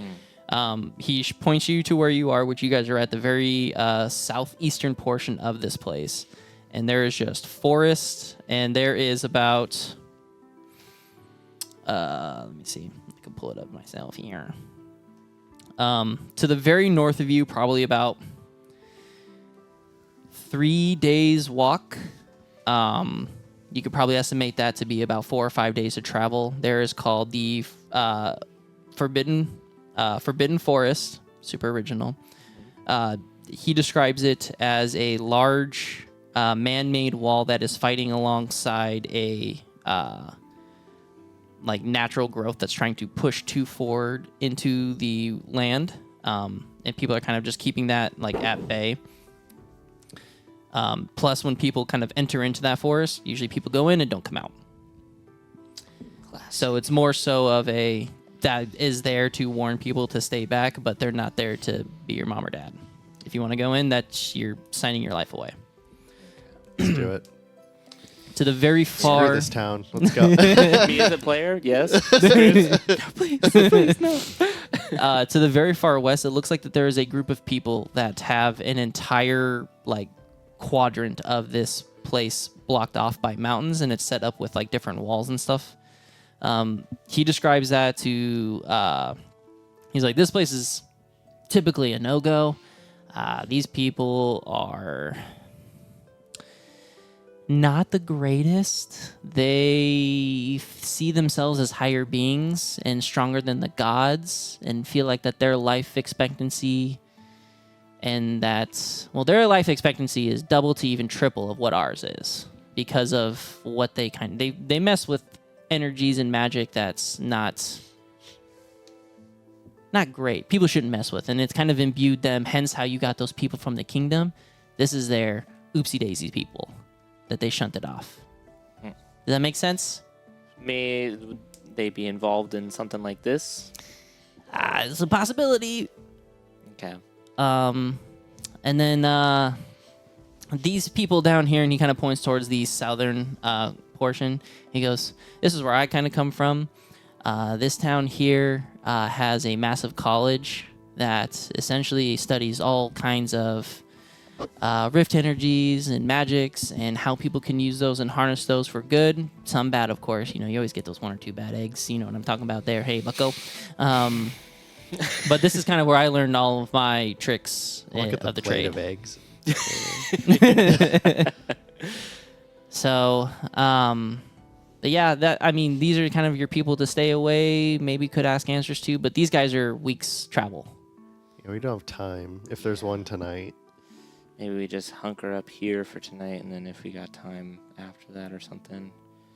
But okay, is there any way I can make a history check to know exactly like? I know like these folks live out there that are so bad, not good, but I guess in a way to prepare ourselves of something that could be coming out of that West Forbidden Woods side. Mm-hmm. Anyway, I could make a history check to get more information, be prepared for that stuff. Sure, go for it. Okay. Do it up. Well, no. Dirty 20.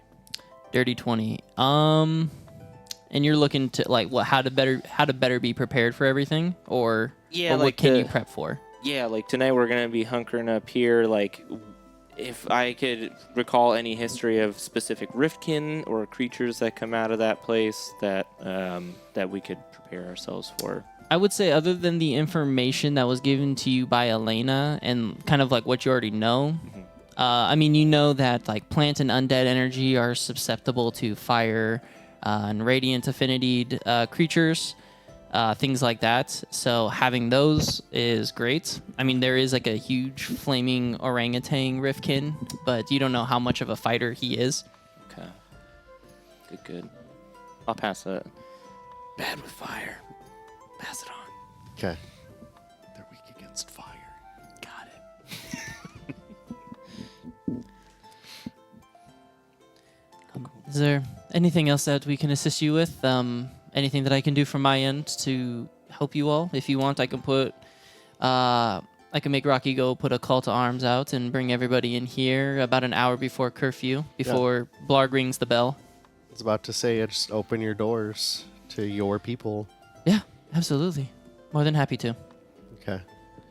I will finish in the corner. I was cutting up a piece of leather, spare piece of leather, and I'm gonna go tie it around Scribbs' head, and so it has like a leather beard, so he looks older.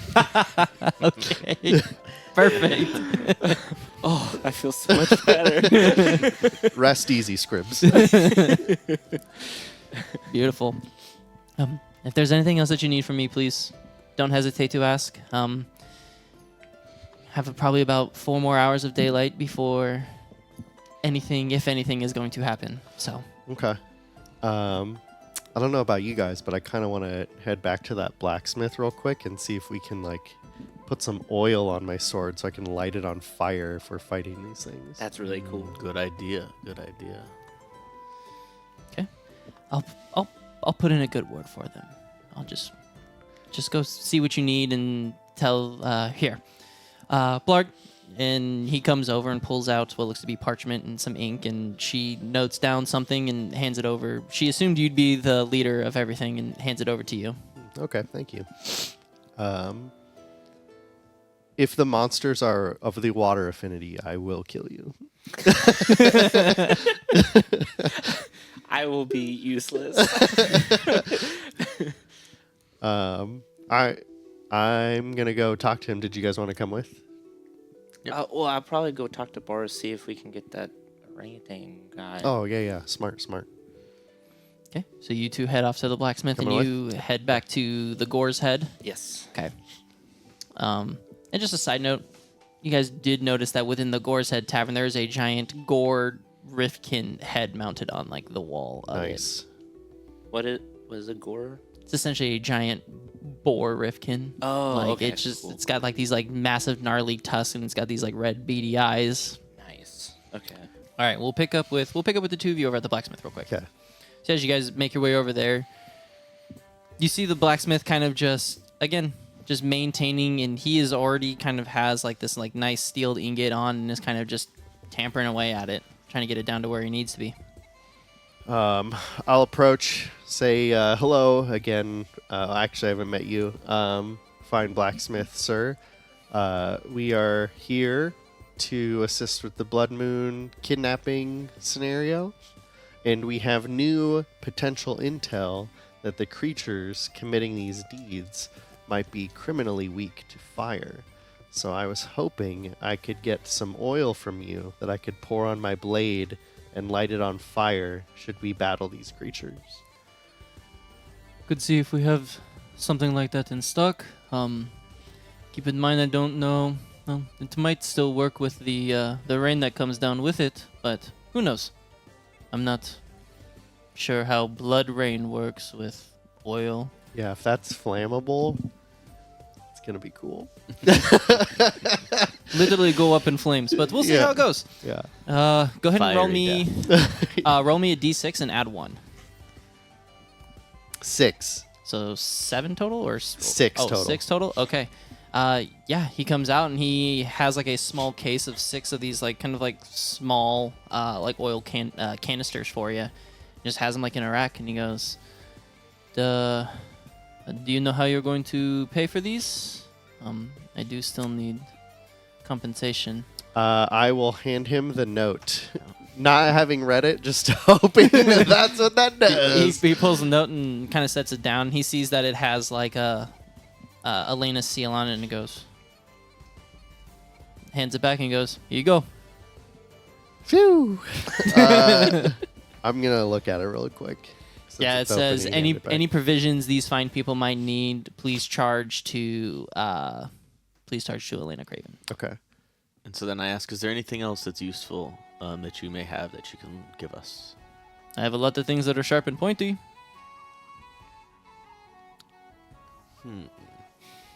What is your weapon?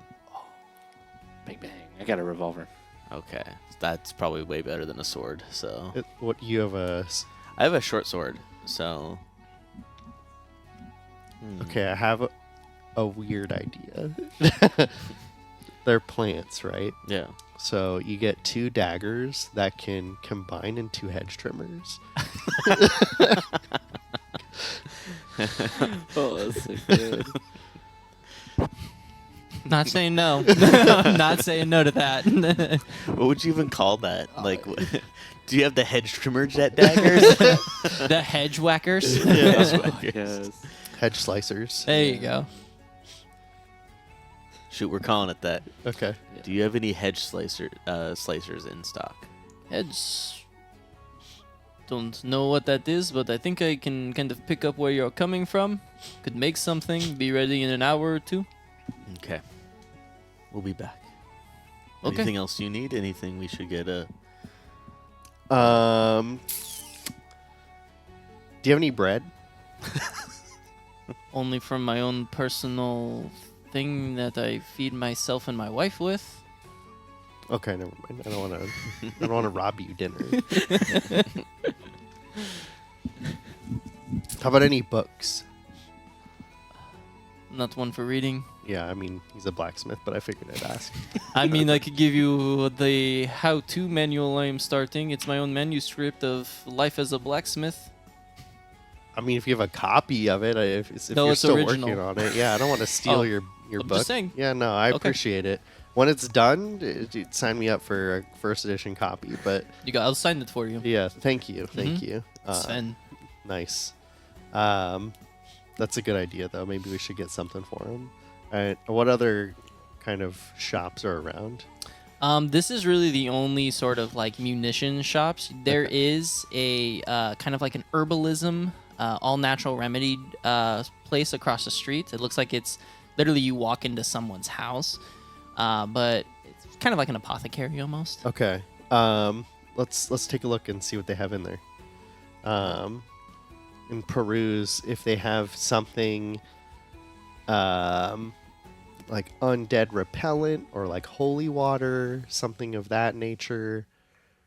Just looking for that kind of stuff. Yeah, to Okay. combat undead. Because that's the one thing where like the plant might just be ambient plant, right? But the undead for sure is a problem. Okay. I guess this is also a DM question. Mhm. Is Aaron Pixie strong against undead at all, or are either of those strong? I don't remember. I'm still trying to Yeah. recall all the brain, but I don't think I've ever dealt with the Ductor before. I don't think. I think, He is resistant to undead. but plant might be weak to air if they are indeed plant. Could be.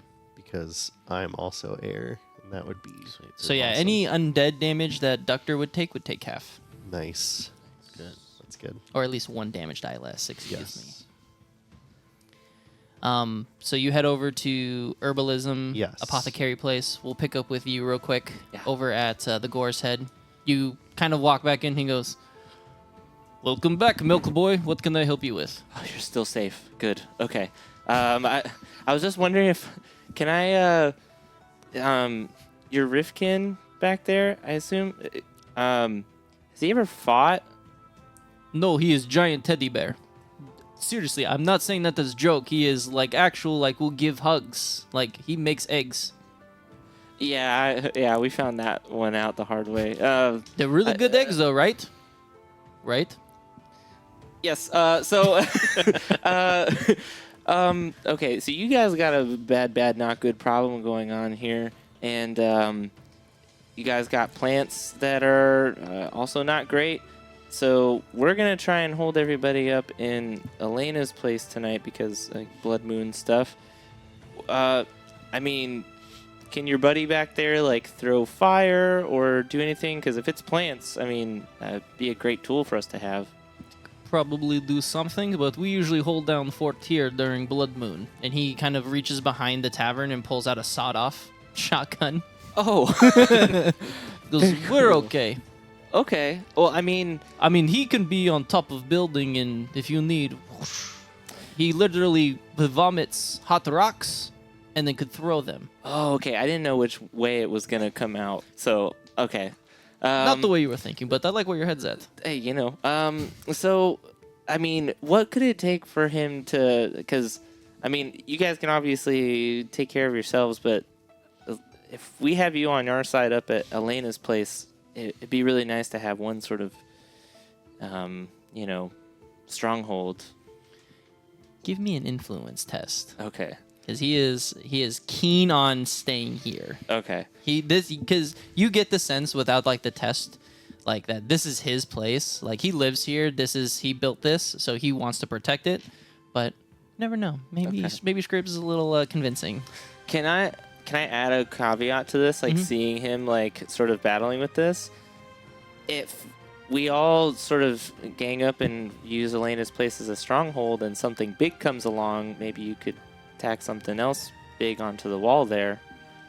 Bring in more people. I knew I liked you, Milk Boy. Go ahead and give me the test still, though. Okay. Yes. Nice. What'd you roll?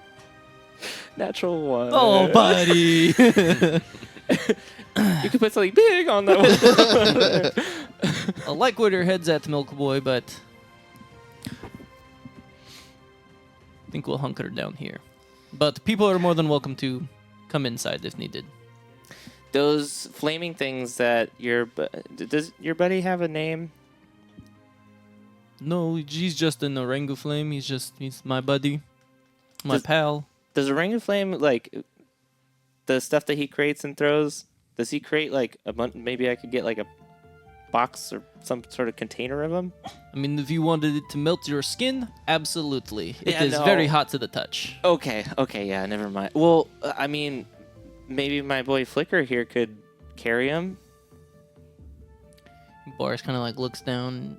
He kind of like leans up on the counter, given his short stature, and looks down at your buddy, and he goes, "Hey, think you could make like 4, maybe 5?" And you just hear this just bellowing growl as all you hear is, Oh, gross. and I'll roll for it and see how many it gives you. Gives you 2. Sweet. It's 2 more than I had. And he puts them what looks to be in like just like cooking pots and just pushes them out. Cool. Yeah, I'll just have it on Flicker's trunk and just carry Yeah, it. Flicker will kind of hold it, and you can see his wax begin to kind of like drip down his trunk a little bit. Like these are hot. Is it gonna hurt him? Doesn't seem like it's gonna hurt Okay, him, okay. and he's kind of like reconstituting himself. Yeah. But just He's to kind just of give gooey. you, Yeah. just to kind of give you that picture of how hot these things are. Like you can Yes. feel the heat standing 15 feet away from these things. Okay. Well, thanks. I hope you have a safe night. And again, they're coming for us. Like it's me and you. You know. I'm just I planted picturing them. this with the like fake beard. I forgot you had that. Just flapping. Yeah. When I first came in, I'm like, it's me. Don't worry. You go, oh. Completely just playing it off. Yeah, after you say like that they're coming for us, he goes, I hope so. Respect, dude. Did you get that thing? I point up at the gore. With my bare hands. Wow. Okay. You're gonna be good. Do you want to see the mark that it left me?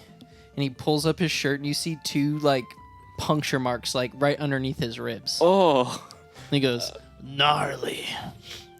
that is one word for what you just showed me. Yes, that's Okay, you're crazy. If Yes, I if am. stuff goes bad over there, I'm coming over to you. Okay. Well, good luck. If you need us, we'll be up there. And yeah, appreciate it. No problem. Drake. And he shouts to the gentleman over that's kind of standing out guard with his arms crossed. And he goes, you go help out the Elena.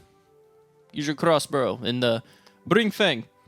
And he goes, and he whistles, and you see this long kind of undead serpent begin to kind of like swivel down. You see completely eyeless and these kind of stitches over it, and it kind of just slithers down the banister, and you can see one like sharp tooth kind of sticking out. It looks like that this almost small boa constrictor like snake was once alive, and it kind of has like a yellowish tinge to it, and he kind of like wraps and curls around Drike's arm, and he goes, "Oi, boss," and he just heads off, and he pulls out his heavy crossbow, and it looks to be all handmade with like wood that he has found, and he just makes his way over towards the building. Nice.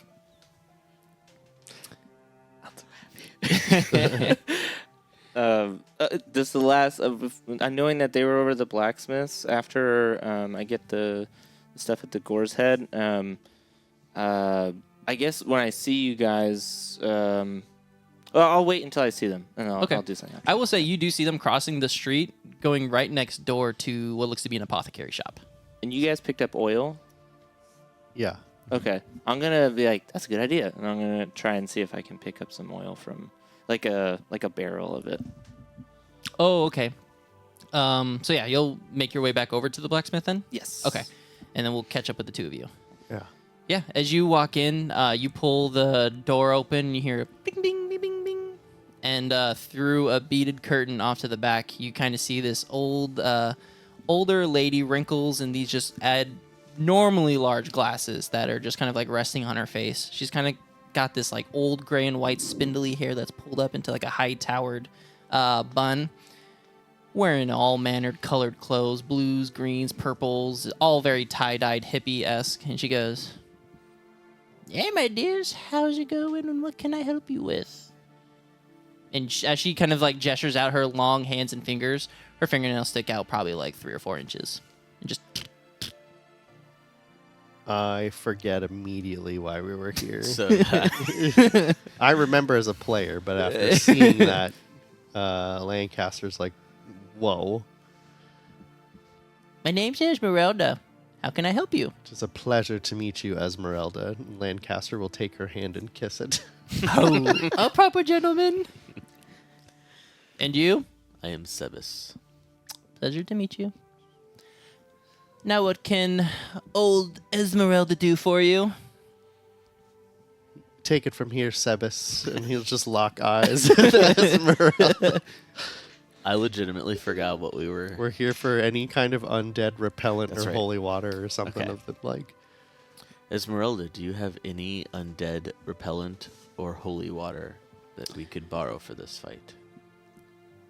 And you can see her kind of like, she's very bony in structure, and she kind of brings her shoulders up, and she kind of goes, I'm more of the natural remedies kind of lady. Anything that you see from plants and herbs and stuff like that, I could definitely give you. Holy water-wise, no, I don't fiddle with that kind of stuff. Not that it's a bad thing, just not my forte. Undead mace, essentially, is what you're looking for, right? Or perhaps a salve. To cure wounds or necrosis, even? Yes. Interesting indeed. It is. I'll be back. Then she hops off her stool and like kind of like waddles back behind a beaded curtain.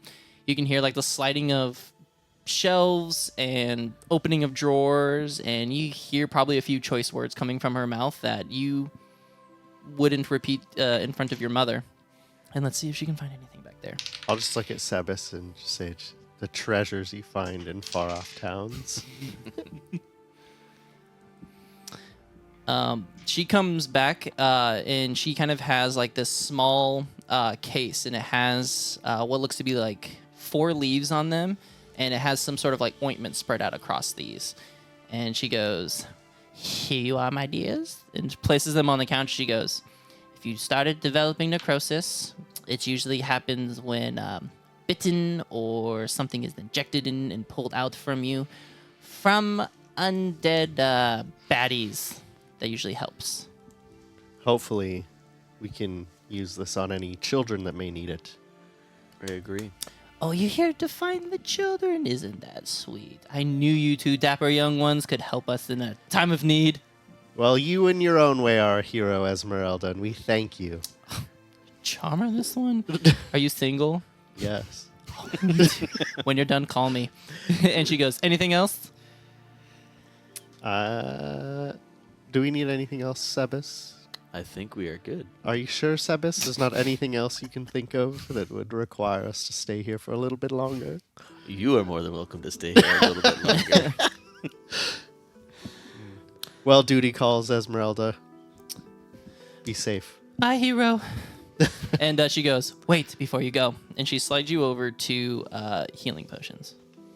She goes, in times of need, think of me. I will treasure these. I know you will. But be gone. For our love must not be until you're back. Many thanks. Good day. And she just leads off behind a beaded curtain. I'll head back. I want to put the potions between 2 pieces of bread. Just for right now. Okay. You got a health potion sandwich? Yep. All right. And then you make your way back over to the blacksmith. Yeah. Can I help you? I just need like a barrel, not like yay big of oil, if you got it. Oh, are you traveling with the other 2... Yeah, Lancaster and Sebas. Those folk. I gave them all the oil that I had, unfortunately. The okay. guards, I think, probably might have more, but I don't know what they would need it for, if any. Oh, okay. Do you have any books? They have a manuscript that I'm currently writing. Really? I am, yeah. Would you like me to edit it? Well, it's not very good. It's... Pish posh. Okay, one sec. And he runs in. It's 2 pieces of paper, both front and back, and he hands it to you. I'll bring this back tomorrow, okay? Okay. And as you turn to leave, he goes, but what if you die? I won't. Fair enough. And then reconvening with the 2 of them, I assume? Yes. Perfect. Where are you guys reconvening all? Probably center of town, maybe? Yeah. Okay. Because the blacksmith is kind of outside anyway, right? Mhm. Yeah, so we'll just see each other and meet back up. Beautiful.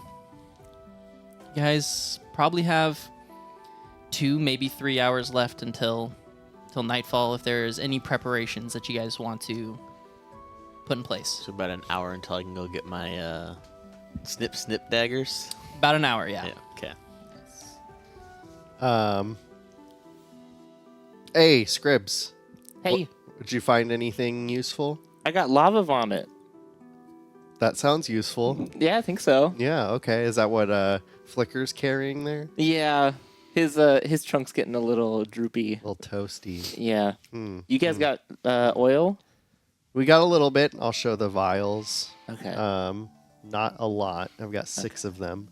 And Sebas came up with a brilliant weapon idea. Do you want to tell him about it, Sebas? What did we call it again? Do you name it whatever you want? I think we said hedge slicers. Hedge slicers. But it's yours, so. We asked the blacksmith to make hedge slicers. It is 2 daggers turned into essentially plant shears. And Brilliant. We can use that Right. to. That's a really good. I like the name too. That's good. Yeah. Man. Yeah, I think we're gonna kill it. I mean, mainly you guys, because I'm gonna be somewhere farther away Yes. from the danger, but I'll be there in spirit. We have an important task for you as well, Scribs. Oh, okay. And I'll show him the undead, whatever word The I'm balm. blanking. Yeah. This is, if we were to find any victims that are still alive, this should cure them of any undead poison. So Okay. if Sebas and I are in combat and there's someone in need of attention, we're hoping that you or Doctor could administer this. Yeah. And also, because I know you're fond of sandwiches, I brought you a healing sandwich. I'm healed. I put it in my little lunchbox. Perfect. So just so you know, those are basic healing potions. What they'll do is that they will heal you. Drink as a bonus action, essentially. Or dip the bread. Or bread. Yep. And they will heal you 1d6 plus your vitality. Cool. Okay. Question, because I want to try to avoid like getting up into danger as much as possible because I won't survive. Is there any way I could try and modify my gun to where I could like pew somebody with the bomb as like a injectable thing? A dock pistol, sort of what I'm aiming for.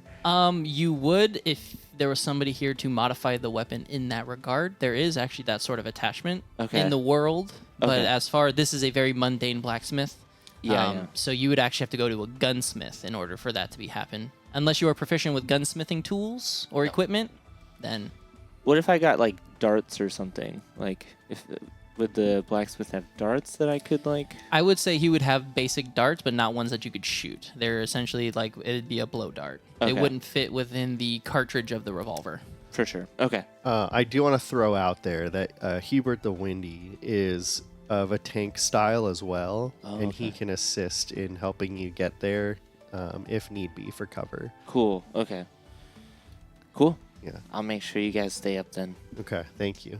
You know those, this as a player now, those things at the park where you can like spin it and make a dinosaur or whatever? Oh yeah. Yeah.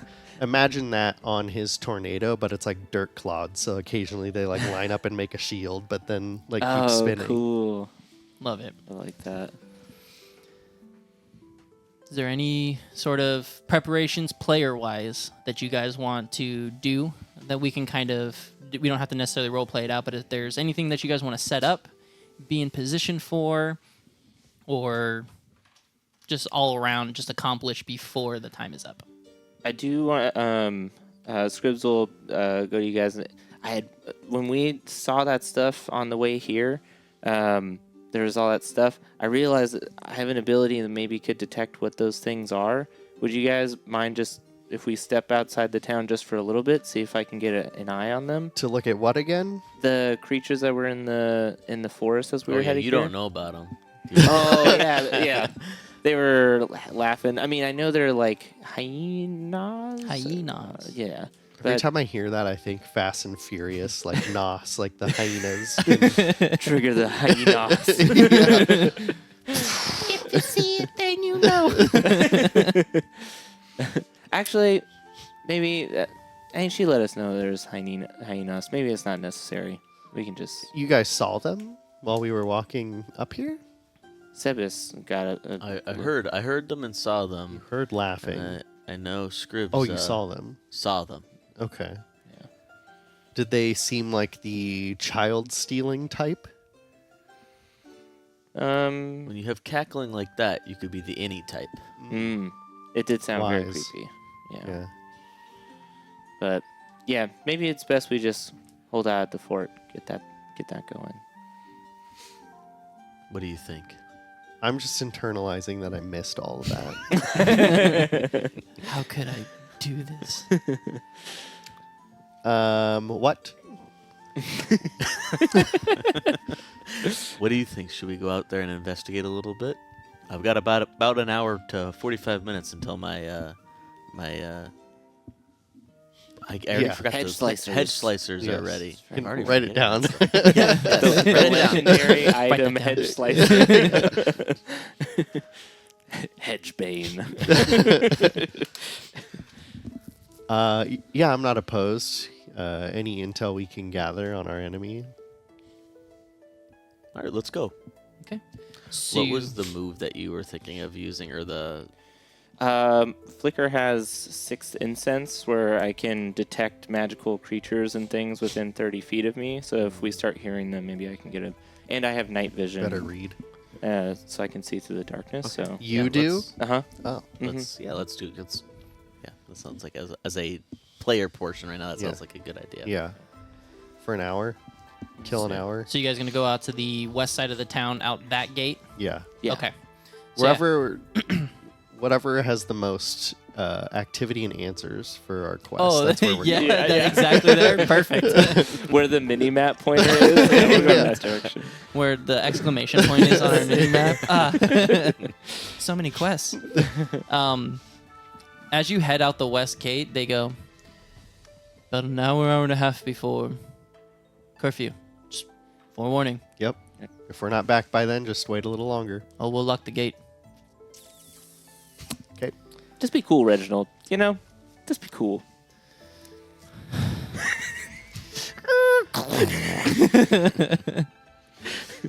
Yeah. And there's no guards on this side of the gate.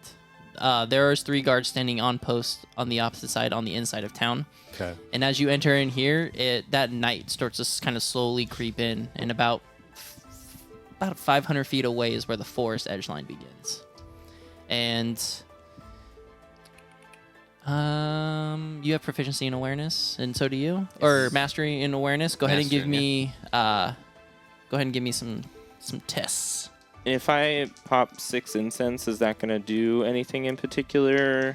We will see depending on this. It's kind of Okay. going to guide you in that direction. Gotcha. Ooh, 7 and a 6. Oh, So 13. Yeah, just 13. 13? 21. 20. Saucy. As you guys kind of get out, Lancaster, you're kind of like, all right, we're here. What are we doing? Yeah. Like, you're ready to kind of like almost immediately like fight something. I'm telling Flicker about Esmeralda. Who's Esmeralda? I'm curious now. Oh yeah, Esmeralda in my brain. Oh, you're telling her about the apothecary lady. I'm Yeah. like, Esmeralda. I'm like, oh yeah, it's the apothecary lady. I'm like, wow. As soon as you kind of get out and try to gain your bearings, it's hard to gauge. Your focus goes towards that tree line almost immediately, looking for any eyes, listening for any sounds, but almost nothing kind of catches your immediate attention. Scribs, you on the other hand, look to the ground almost instinctually, and you can see what looks to be very small footprints, about 15 sets of them, along with a big drag mark that's heading further west. And it just looks to be like one continuous thing, almost like a bowl being dragged in one direction. And you can see what looks to be hand marks of like people being dragged away, in like embedded within this dirt and in like the grass and stuff like that too. Looks like if people or something is trying to like grab and stop them from being pulled in the westward direction. Okay.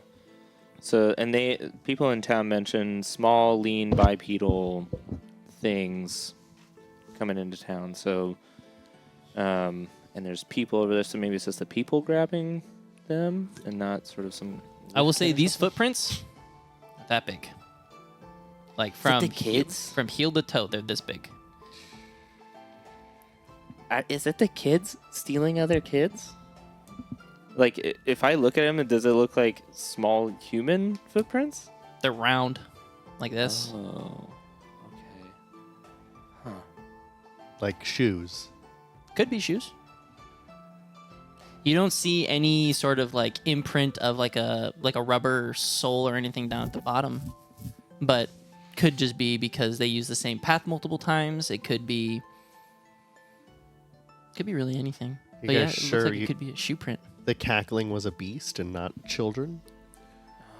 Could I, when we heard, well, you describing the cackling as, is there any way for me to indicate like the difference between what he heard and what like a hyena sounds like? Nope, that checks out between a Okay. hyena. Hyenas usually travel within like groups of 16 to 30, like in a hunting pack. Okay. They're not one to jump in and do something. They wait for things to veer off from the natural path, then get them, and then take them away. These are just hyenas wearing shoes. Ah, yes. Do you like my Air Force Ones?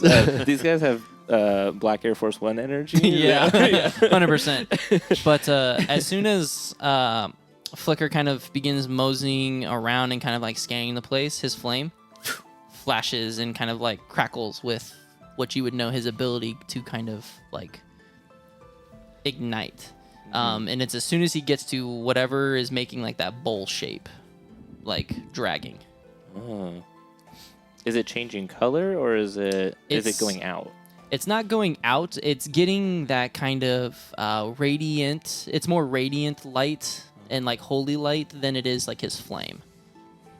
And you know that when when it becomes that radiant light, that means there is probably some like this place has been tainted with like unholy energy. Interesting. Oh, okay, so this is 6 incense thing going off. Got it. Yes. Got it. Okay. I wonder if they're dragging off multiple children and then the hyenas are around because occasionally one does get away and they're like, oh, sweet. And then they take that. Maybe they're like guard dogs for whoever's coming in. Like, Or just like like vultures kind of. Like they're just advantageously there. They know this keeps happening and they're like, we can get some free stuff yeah. in the chaos. And so yeah, something unholy or sort of tainted is taking the kids, presumably, and then, yeah, the hyenas are, like, around them. When you say bowl drag marks, it's like smooth. Mhm. It's not like a sack where it would like bulge. Yeah, and no, it's like change. it's a smooth drag. Like if it's just something made of the same material, perfectly A round. sled. Is that kind of... Kind of, yeah. So they're throwing him in some sort of thing and then dragging him away. Do we know exactly where this is being dragged, or would be like pulling out Ductor right now? He has exploration at 3. Not a tracking mastery, but would that be... You can, he can Still get get a a 3. Yeah, you can do a tracking test. And see what... Like, or do we exactly know where this is already heading? You know We it's heading. west, You know it's but- heading west, but into that forest. being new to the area, I would say you wouldn't know anything more to that. The trail leads, if you use like Scribs' map, it would lead to the town that Elena was telling you about, of where she is originally from. So it's pointing in that direction, but it's not like for sure going to that town. Okay. Yeah, so I'll pull Scrubs out. So Sebas loosens his tie and pulls it off his head, and a rift portal opens up, and Ductor pops out. Cool. What does Ductor look like again? He's like a a duck with a medical like bag. Kind of a chubby duck, yeah. Oh, Yeah. cool. Kind of got like a weird like tuft of like hair that kind of comes down. Oh, cool. Okay. And then Sebas explains to Ductor what's going on, and asks if he can track where this sled-looking thing is going. Yeah, he goes, wow. He kind of like runs his like feathered hand on the floor and go ahead and give me a test. lays down. Here's Oh, that went under. Licks the dirt. I think I totally just moved it. If you want to reroll let's reroll it. It was either a 5 or 18, and I don't feel like that's close enough. They're not close enough numbers for me to make an 11. The Plus happy 3, so medium. 14. Yeah. Okay, yeah, he kind of gets low to the ground, kind of like parts the dirt, licks it a little bit. Whack. Stands up and goes. And kind of makes like a winding motion. But kind of points you west and then kind of begins to veer off a little bit. Like a little north. A little north. And is that in the direction of that town now? It's like Yeah, directly like, in that like direction. if of you were that town? to lay out the map, he goes, "Wah." He'd say like your best bet would be like whatever's going is happening here. What's the town's name again? Cliffside? That's you where guys, we you guys are in Cliffside. Oh, okay. Ristoria's the continent. Eichenwald. Eichenwald. Eichenwald is what it's called? Mm-hmm. Ducktorth seems to think this is heading towards Eichenwald. Peculiar. Hmm. You mentioned something interesting. You said, like, sled. I wonder if could the hyenas be, like, pulling a sled? Oh. Like a dog sled or something? Maybe. If you got a lot of people in there, that's a lot of weight. Yeah. That's a good point. We need, 'Cause we need to figure out what these actual tracks are. Are these shoes or are these... Yeah. I don't know. Is that an intuition check, something you can do on that? You could do another tracking.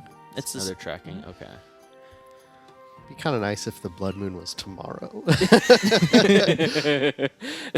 It's like... only it worked out that way. No. I don't have time to solve the puzzle. I'm just gonna have to punch it. Yeah. I mean, if you'd like, you can make another tracking to determine if these are humanoid, if these are Riftkin. Let's do that just to see. Sure. And I'll have Duckdoor do another tracking. Or, Sure. or can Duckdoor do like that? Yeah. Okay. Yeah. Just to see, make sure that if this is human, then it's probably Eichenwald. If it's not, it might be something in between us and Eichenwald. Yeah. Maybe they're attacking both towns and they don't even know. It is, looks like a 12. It's the one 12 thing. total? 12, yeah. Oh, no, 15 total. Sorry. Watching you roll those, it's like you almost wish the numbers were black. That's what I thought. So, like, these were apparently they handmade them Oh, nice. off of Etsy, but Those are still so cool. They are yeah, amazing. they're a little Yeah. bit heavier than a normal one, so maybe they're like gemstone or something. No, But, it could be. yeah, I thought that they were gonna come. I thought black Mm. on here, but they did gold instead. I'm Yeah. totally okay with it because it kind of matches, but it's a Yeah. little hard to read. Yeah. Slick looking dice. As you and Ductor kind of like look down at these tracks and kind of analyze whether or not these are humanoid, whether these are Riftkin or something of the in between. You look at the impression that these footprints would leave, and it is not heavy enough to be a humanoid. Even if it is a child, they would have to be like months old, not even being able to walk if this is human, plus wearing shoes. So you're leaning more towards Riftkin, as they are how small they are. They're abnormally small even for a kid. Ducktorth seems to think that these are a Riftkin footprint. So it still could be Eichenwald, but it seems to be not of human nature. Okay. So hyenas travel in packs of around 15, and there's about 15 different sets of prints here. So it might just be a pack of hyenas, maybe controlled by somebody, or maybe the hyenas are sort of corrupted with undead energy, because that's around here too. So I don't know. Would we be able to do any sort of check to see what Eichenwald sort of citizens generally wield when it comes to a Riftkin? Sure, you can give me a history check. Okay. You're like anything but that, though. My character is super dumb, yeah. but Ductor. Duckdoor is pretty smart, but Duckdoor can't communicate like that, right? Not necessarily. But you can roll to just see if he'd know Yeah. behind the scenes. We wouldn't, but Doctor, we. And Ductor would be Yeah. like, I know the secrets. I've tapped. I've been to the other plane. You know. If you want Ductor to make a check, you're more than welcome to. Would Duckdoor be able to communicate if he thinks that these Riftkin tracks are the Riftkin from Eichenwald, or is he just going to be like, maybe, because it might not be worth it? If Kinda hard to- Sebas mentions it, can I make the history check? 100%. Okay, would that be all right? Yeah, that'd be fine. Yeah. Okay, so let's see. Oh, also the assistant ability. I forgot the last part of it. When I roll a natural 1, I regain a mastery die. So I got. So that's a 1 on the mastery die. Oh, on the mastery. Okay, Yeah, got yeah, it. Okay. So he's an assistant? I thought you said he was a tank. So I didn't want to give him the assistant, so I'm letting because we don't know exactly what's gonna happen, so I'm allowing his To be that both. one ability to kind of pop Got it. both. Got it. Yeah. Okay. So that's 16. 16. Oh, 17 because I get the +1 with flicker. Bam. Recalling sort of any information of Eichenwald and stuff like that in the back of your mind, these people loved everything Rifkin. They used them in their day-to-day lives, whether it was working, whether it was just having as a pet, a friend, a companion, anything like that. However many, they could have had many different kinds. Nothing that would indicate like, oh, these ones specifically. It all varied upon social class, whether or not what their occupation was, or what they did, or just who they wanted to have it hang around. Okay. I mean, but with that sort of relationship they have, this whole sort of hyenas dragging a sled, would that be like out of the question, or is that? Not necessarily. Hyenas, are of the poison affinity. Oh, okay. They work together in packs, typically only within their own pack. Okay. They don't mesh well with others. Got it. Okay. Yeah, it definitely doesn't seem like the hyenas directly are taking away anybody. It's kind of like they're adjacent or working with whatever's taking things away, probably. To give you a little bit further information, you know that a pack of hyenas, like I said, range anywhere between 16 to 30 of them, and there's usually one Gnostic that is the pack leader. So they're usually like a lot bigger sized version of them. Okay. And do we see any one particular print here that's bigger than the others? Just the bowl shape, and then you see like the little humanoid-esque tiny footprints, and then the drag marks of what look to be like fingers being pulled away. Okay. I will say with Ductor stuff, easy to tell they're small children's, like hands that are like trying to pull away. Okay. Should we head back and prepare, knowing that it looks like they're going to be coming from this direction at least? Yeah. Yeah, probably. Yeah, I agree. Yeah. Okay. And pick up them hedge slicers. Yeah. All right, so as you guys kind of bang on the large wooden gate, Reginald pokes his head out and goes, "Just in time." And he pulls it, shuts it, and then slaps down like a huge plank of like wood that to kind of guard it from being pushed in from the other side. Curfew's in 30. Whatever you need to prepare for, I would do it now or get someplace safe. Okay. I'd like to participate in this first watch up on the gate that we just came in. That way I can relay to you guys if something's coming. And then I will go pick up my hedge slicers from the blacksmith. Yep. Sven will produce you your custom-made hedge slicers. Essentially, what you said, there are 2 daggers, but there is a bolt in the middle, and it's stopped by like this guard. We'll say it does 2d4. 2d4 cool. damage. Unless they're a hedge. Unless they're a hedge, then it's just a crit. No, I'm just kidding. Yeah. Does 100. But yeah, essentially, I'll tell you what. Let's get weird with it. If you were to attack a plant Riftkin, you have advantage on the attack. Nice. Cool. They just see it and they get scared. Yeah. So what is the, Not the hedge slicers. advantage? So get basically, me? you roll the d20 twice and take the higher number. Okay. Okay, so 2d20. All right. So as the sun begins to slowly set, or are you going anywhere in particular? Sorry, I didn't ask you. Oh, no. I'm going back because we're headed to Elena's and then you're hanging out on the wall. I will tell you this: if you are on the inside of Elena's, they will not let you out. Once those doors and everything are closed, they stay closed. So we got to be outside of her. If you door want to at be least. outside, Oh, yeah. okay. So I'll just be the, outside. We can't go inside. I think. Yeah. Unless you're a coward. Which I am. But I will go inside. I know, Me and he's Rocky will be hanging out reading that big book.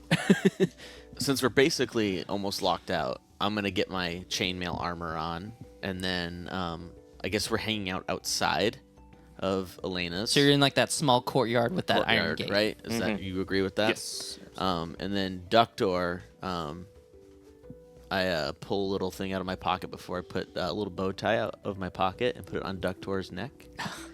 And tell him he's looking as spiffy as ever. And then I pull out my chainmail armor and gear up. Nice. Beautiful. Any last minute preps for you, sir? Most of the time is just spent like, man, what a pair. Oh, they got their stuff together. Like, we need some sort of look. we need to work on that flicker. He's like, what do you mean? Look at these legs. With a fake leather beard. We need to work on our look. It's flappy. Maybe Lancaster can make you a leather beard. You do see the guards. They do go inside the building to protect anybody on the inside from coming out and anything that may break in. So they're relying on your guys' plan of funneling everybody into this one building. Yeah. The only two people that are not there are Boris and the Orangaflame, which you hear ho ho as like a large metal gate slams down, and the final thing of That guy's nuts.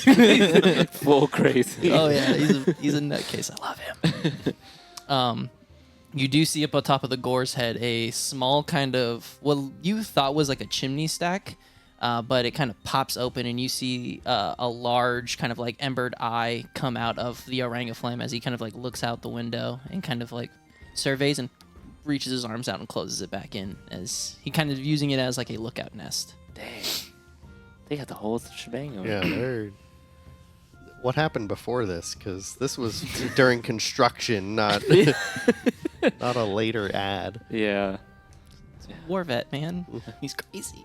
Oh, with the lava vomit that I got from is it possible, like, if in combat for Flicker to like sort of wrap his trunk around the little bucket that he handed and like chuck it at somebody? Oh, 100%. Like, okay, cool. Yeah. I'm not gonna be like, roll to see if you can handle it. Yeah. No, just Roll if you for want to physics. Yeah. If you want to lob it away. Cool. Okay. And then you're kind of getting up on like the guard post that like the outpost look down over the other side, correct? Perfect. And you're on the westward one, not the south. Can we see him from Elena's Oh place? yeah, he's 40 yards away, maybe. Okay, Like yeah. he's a quick Okay. sprint too. If You'll things hit the also fan. know if my sword lights up in flame that it's He's doing it. He's beginning to believe. Pulling some Game of Thrones thing. yeah. Yeah, you see as you hear the final barrel of just massive wood that comes behind Elena's door, the ding, ding, ding, ding, ding, ding, as a large bell alarm kind of goes off from Elena's tower. And as that happens, you see the sun flicker out, almost as if like being blown out by a candlelight, and then just this warping of the moon that's now wasn't visible until the sun set, that almost kind of appears and kind of twists and turns into this like milky red color, and then it just from it begins to vibrate and shimmer.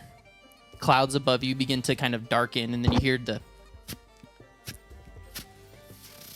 as rain begins to just pour all around you, and you kind of hold out your hands and you can see just this blood just drip and coalesce in the center and just kind of pool off. I'll pull up one of Flicker's like giant ears and like sort of use it as an umbrella. Lancaster, as you kind of are like holding watch and are kind of peering, give me an awareness test. I'm going to have you roll a d6, but instead of adding it, you're going to be subtracting it, because It's raining blood. it is raining blood and it is dark. Can I give him a mastery dice? Yeah, you can. So Negate go ahead it? and roll it. Okay. Or do we still roll them? You will still roll it, so you'll subtract first and then you'll add it. Okay. Okay. Gotcha. Roll low. Oh, God. Really bad. I'm currently at -1. What you got? You're at a 2 now. So a 2 total. Yeah. Okay.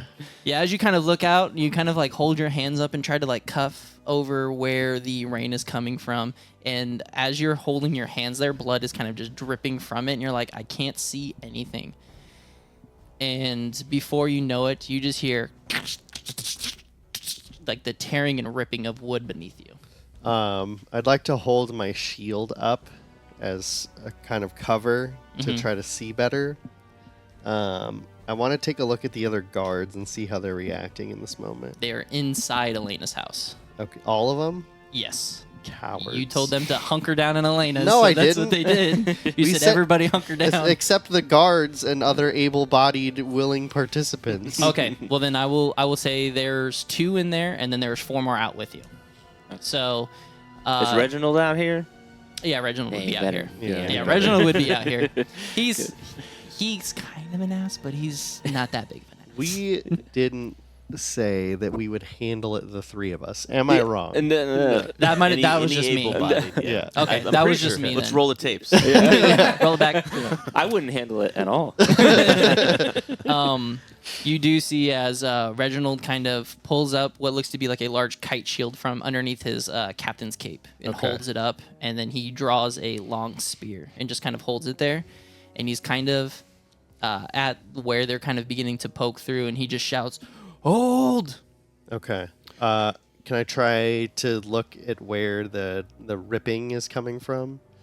Yeah. As you just immediately look down, because you're kind of looking out into Yeah. the forest, and as you kind of like peer down, not knowing that they got so close, Yeah. you see these tiny little green men almost Okay. with this like red flower blooming out of the top of their heads. And I hear is just tearing away at this thing. And there's about 15, maybe 20 of these little things just kind of tearing and ripping away at what's newly constructed. Well, we figured it out. The time has come. They're here. Everyone prepare for combat. And you just hear tsh, tsh, whoo, as the 4 of them slam their shields.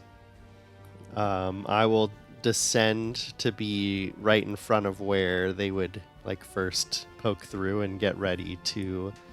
I've got the oil ready, and so I'm just gonna pull it out and like strike it, and then just stab through once they've breached the wall. Beautiful. Well, then, just in case, let's roll initiative.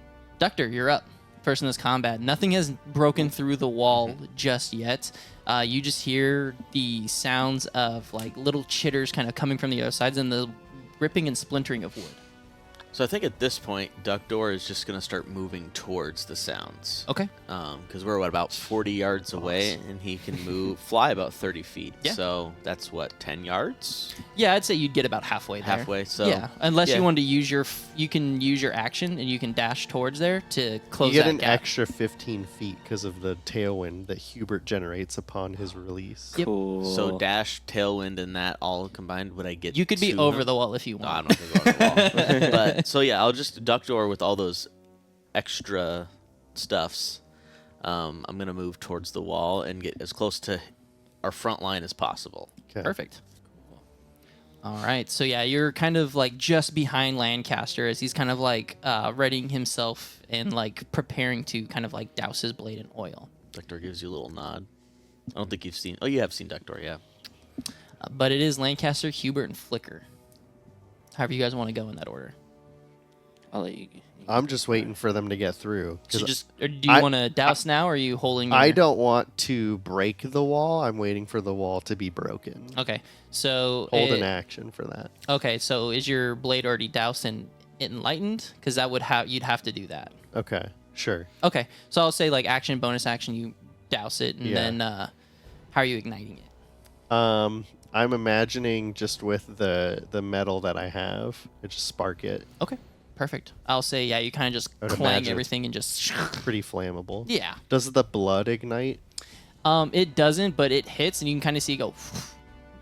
Okay. It doesn't like create a chain reaction Yeah, of yeah. like yeah. fiery blood rain. That is That's good, yet terrifying. disappointing. The blood is slightly flammable. It is slightly flammable. Okay. But it is Hubert and Flicker. Hubert is just maintaining his form. Okay. Beautiful. Is he? I'm assuming he's near Lancaster, though. Yes. Okay. Yeah, he is currently just spinning in a way that all the blood isn't even like getting on him. He's blood bending. Cool. Beautiful. And Flicker. I think I'll have Flicker move up a little bit, and then just holding in action to chuck the lava vomit as soon as something breaks through. I want to make sure I don't hit my buddies or anything. So to clarify, breaks through the wall or breaks through the main gates? Just for clarifying. I guess I'll do gate since you're handling the holes. Okay, because they're coming out, like, there is essentially about 5 here out next underneath, like, the outpost that he was on. Gotcha. There's probably about 5 more on the center gates, along with 5 more on the right side on the other side of that outpost that he would relay the information that are trying to break through. So okay, and there wouldn't be any way for Flicker to chuck the lava vomit, like, through the bars in the gate at all? It is, like, it's wood. Solid wood. Okay, Yes. solid. Okay, got it. So it's all kind of, like, pressed against one another. Can we climb up to the top of the gate and like perch there? There is the 2 outposts that you can climb up onto where Lancaster was at. Okay. And that's it for Flicker. Just holding. Yeah, just holding that action. Okay. Sebis, you are up.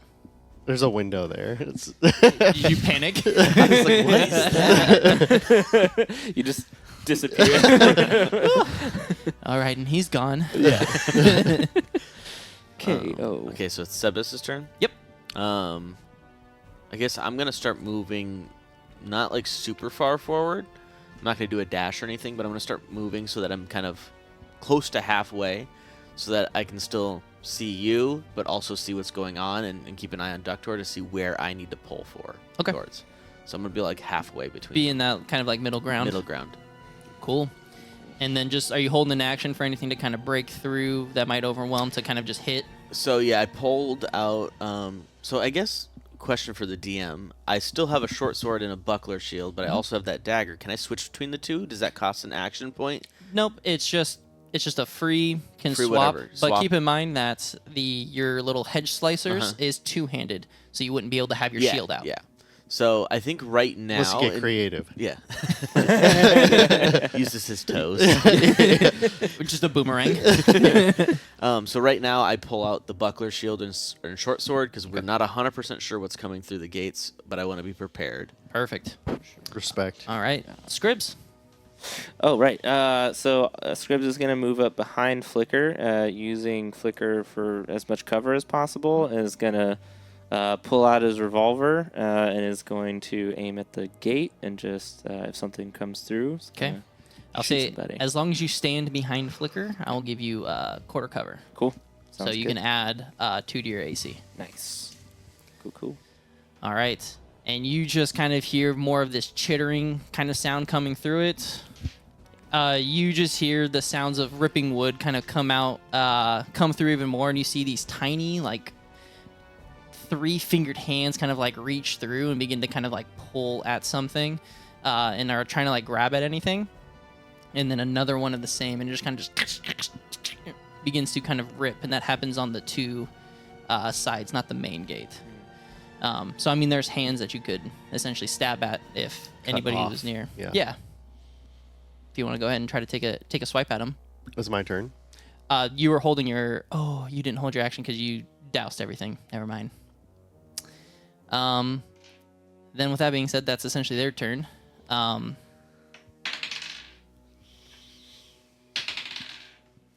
From the center gate, all you hear is, and the wood begins to kind of like splinter and cave in, and Sounds one much more bigger. thud, just and the gates fall apart and kind of flop open, and you see this ginormous plant creature with this huge bulb in the middle, or in its belly. You can kind of see like the sloshing of like liquid, and these like 6 vines kind of stretching out. This thing is absolutely huge.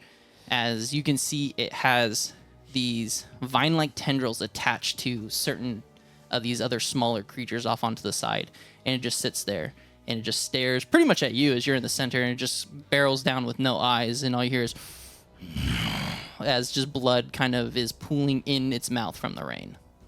Fire! fire. You could take a shot. Yeah, Flicker will chuck the lava vomit, and then I'll take a shot. Yes, sir. Okay, so I use exploration for To hit. Yep. for my revolver. Oh, the quick draw feature, that doesn't do anything in this situation. I would right? say no because you didn't see anybody at the start of initiative. Got it. Okay, that's what I figured. Okay, so let's see. And then, do I add mastery to? Not the to hit. Okay, gotcha. Is this going to be a 10? No. Yes, 10 for me. 10. Yeah, as you kind of fire, you just see this absolute behemoth of a creature, and your hand gets shaky and kind of like jerks to one side, and the bullet goes astray. Yeah. Yeah. But you Okay. see as Flicker kind of just barrel throws this lava rock. Go ahead and roll a d20 and add his might. Might. Okay. It's going to be a 17. 17 hits. Go ahead and roll. It would be 1d10.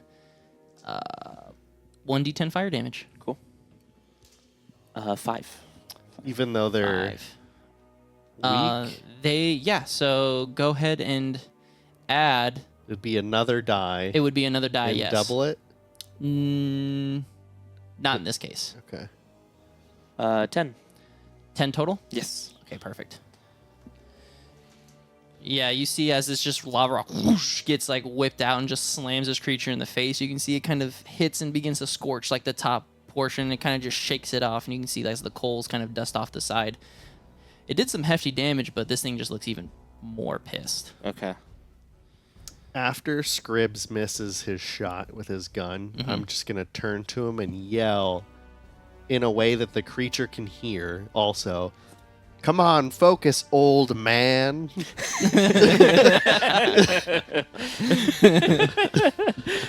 All right. Yeah, as those words ring out, Ductor, it is your turn. All right. Do Du- it, kid. so is Ductor close enough to make an attack? He's probably about 15 feet away from this 15 feet creature. away. Yeah, Ductor. Yeah, I guess let's go for it. You going for the big We're kahuna? going for the big. So there's other little guys around, right? There's about 15 of them. Um. So you would have to move past them, probably taking some attacks against. Okay, so I would move to the first enemy that Ductor sees. Okay, so it would be this small, like little bipedal plant creature with these like 3 fingers. It's got these these tiny beady yellow eyes. It's got this nice like 4-petaled blood red rose like on its head, and just as you get close, it just Maybe go for, because did you say there were 2 of them that were like attached to it? there is multiple that are attached to it. Attached to it? Yeah. Maybe one of the ones that's attached to it, because Are those out in front, or are they? Yeah, they'd be. Yeah, they're all of them are kind of like on this like front line sort of thing. Yeah, we'll go for one that's attached to it. Okay. That'll be it. And then he'll use a pixie peck, or is it pixie beak? Beak. Beak. I thought it was peaks. Pixie Peck. It might be peck. Whatever it is. It really we're matters. pecking him. We're Yeah. pecking Yeah, him. you're pecking them with your beak. It's There you critical go. knowledge. So he gets within 5 feet of him. And then, so it's a d20 to hit, Yep. and then a 2d6 to... Yeah, so D20, it'll be. I'm pretty sure it's just for him. It's a straight roll. It's a 20. Natural Natural 20. 20. Nice. Add Let's a guy. go. So yeah, as he comes, Dang, 2d6, Ductor the boy. 4 and 3, so 7 double plus... 14. Yeah, you see Well, as I have -2 of might, so I guess Oh. it's 12, right? 12. Yeah, so Or- yeah, so I mean, still. Is it -2 on both rolls, or is it -2 on the total? No, roll? 'cause Total. yeah. Yeah. Okay, so it's 12. I Yeah. just edited that rule video, Yeah. so You're like, I I'm know. primed. Yeah. As Ductor comes kind of like careening in, kind of riding that tailwind by Hubert, you see his beak kind of glitter with this like weird arcane power, but then you can see kind of like glitter and sparkle through as it kind of just slams into one of these small creatures, and it just falls. Mandrelure is, and he pulls in, and he will heal for the leftover damage.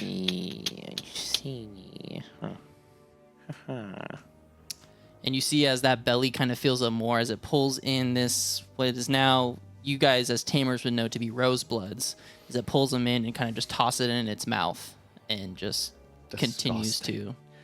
If you would Trek like forward. to like fly back a little bit because of the boost I have given you, Hubert the Windy, they would have disadvantage to hit you on your way back out. If you want to, Yeah, you could move if you want. I'm just letting you know that's a thing. Yeah, let's have Ductor kind of take a step back after that. Okay. Yeah, one of them who's kind of like not able to get into the wall kind of sees you and just, Disadvantage and resists it if it hits. I'm like keeps you it's from an being 11. swarmed. It's an Yeah. 11? Yeah. Okay. Does that hit? He has an 11 armor class. Okay, so yeah, that just hits. That was not financial advice. I'm not liable for. You take 4 undead damage, but you said it's resisted because of your thing. No, because he's pixies, resisted. You're right. Yes. So you take Take 2. 2? Okay, Yeah. so I'm down to 31 health. I'm basically dead. I'm dead. Thanks, Devin. Is that it for Ductor? That is it for Ductor. Okay, Lancaster, Hubert, and Flicker. Okay. Would you like to go first? Yeah, I'm primed. I think 'em Flicker's. What were you gonna say? Let's light them up. Oh, okay. I'm gonna do wax thrower, and I'm gonna try and hit the Mandalore and anything, all the little guys, So as there's much of them as I can. There's 5 of the Rosebloods in front of the Mandalore. So you'll hit 5 of those things plus the Mandalore. Cool. Okay. Yeah. And it is a agility test, right? All creatures in the area must succeed on an agility test against your religion test. Perfect. Whoa. Okay. So let's see. And then I am. Oh, no. Yep. Okay. Oh, that's very good. These are the things that I love to carry into work. Like, how was your weekend? All right, so this undead plant had to contest an elephant's religion. Hold on. I got a 19. Okay, so the Rosebloods got a 16. Nice. And the Okay. Mandalore, natural 1. Yeah. So as you just hear, as this just flammable wax just gets coated on all these. Go ahead and roll it up, buddy. Heck yeah. Okay. So then in its fire damage, it would normally be 2d8 plus 1. Since they're vulnerable, it's 4d8 because it doubles the dice. It It doesn't. adds- It just adds the 1. Yeah. So Oh, it adds just okay. an extra 1. Oh, okay, gotcha. If So it was 3D. both, Yeah. If they were weak to it, then it would be. yeah, Then which it they're would- not. which they're not, yeah, 'cause- because Devon's pulled some hullabaloo on that side. Hullabaloo. Okay. Can't have you guys have all the fun. Want to have some. So it's 2d8 or 3d8 in this situation? 3. 3. Okay, got it. Look at now. Oh yeah. Yeah, baby. Saucy. Is that 2 okay. 8s or is that a 3? That's a 3. Oh man, I was gonna say well, the third one would be an 8 at 2. So Yeah. don't even roll it. 11. Oh, yeah, it's a 7. Okay, so 18 plus 1, so yeah, 19 points of fire damage. Okay, you see as all those Rosebloods in the front just get coated in wax and just solidify there as they're just frozen and knocked out, as Heck those ones yeah. are. And the Mandalore will, with some of those, just pull in and heal back some of the damage that you have dealt. Okay. But he will still take a fairly sizable hit, so he's pretty much back to where he was. But yeah, and as he pulls, he kind of plucks 2 from that group in front of him. He kind of heals back, and you just hear him, and the blood begins to kind of boil on the inside, and you see all of the Rosebloods kind of like cock their heads to the side and look towards it. Okay. Yeah. yeah. Sorry. No, I'm all good. Okay. Hubert is gonna go first, and he is going to do a buffeting wind against one of the small guys. An 11. To hit, that hits. Yeah. Okay. Beautiful. And then we're gonna do. I'm gonna borrow Tia's. 12 air damage. Okay. Yeah, you see as one just gets just eviscerated. It just deletes off the map. All you Nice. see is the little feet with like little legs that are just standing there. Okay. Dang. And then Lancaster with his ignited sword will swing at. He'll go up to the big Mandalore and take a swing. Okay. Dang. 11. Did I say the big one? Is there any way to add mastery dice to attack rolls? Champions can. Oh, gotcha. Okay. Oh. To Well, is that- his own though, right? To his own. Oh, yeah, that's Oh. right. Yeah, To this his is my own. When I get to Just misses. As you kind of swing, this mandrelore kind of just puts up one of its like large kind of vines and just kind of knocks the sword up and almost out of your hand, but you catch it. Okay, I see you. And Hubert is going to also be next to me still. Beautiful. That leaves the three of you done. Sebis, All right, all so by scripts. knowing that this is looking bad, Sebas now runs as far as he can up. I don't know if he's about halfway, so I don't know if he reaches any of the small guys. I'd say they're starting to kind of like begin to like pool into the town, You're a Chad. and then they kind of like stop after the Keep it Chad. mandrelore and kind of are looking back towards it. Okay, so he runs up, and I'm gonna continue having my sword and buckler shield out, and I'm gonna just take a slash at him. At the small ones or the bigger guy? The smaller ones. Small ones, okay. Go for it. Roll to hit. So that is a D20. Literally almost impossible for you to miss. Don't say 19. that. Okay. On the die, Man, this yeah. weighted die is working great. Yeah, as you Thanks kind for the of tip. carve in, go ahead and roll your damage. D6 Plus your might. plus 1. But I have 3 might, so it is a 4. So 4 total? Yeah. Yeah, as you kind of carve into one, you happen to hit just like this like nice like little hardy one and kind of just and you see it begins to kind of like pull at your sword. Anything else for Sebas? No, we're gonna end it there. Okay. So I only get 1 attack, right? Yes. And actually, I realized I totally goofed on my because it was a 19, so it was gonna hit, but I should have rolled my mastery. Mastery, as well, yeah. Plus added my might. But Yeah, all good, dude. With a natural 19 on the die, if Yeah. anything has higher AC than that, I'm doing something wrong. He's cheating. Scribs.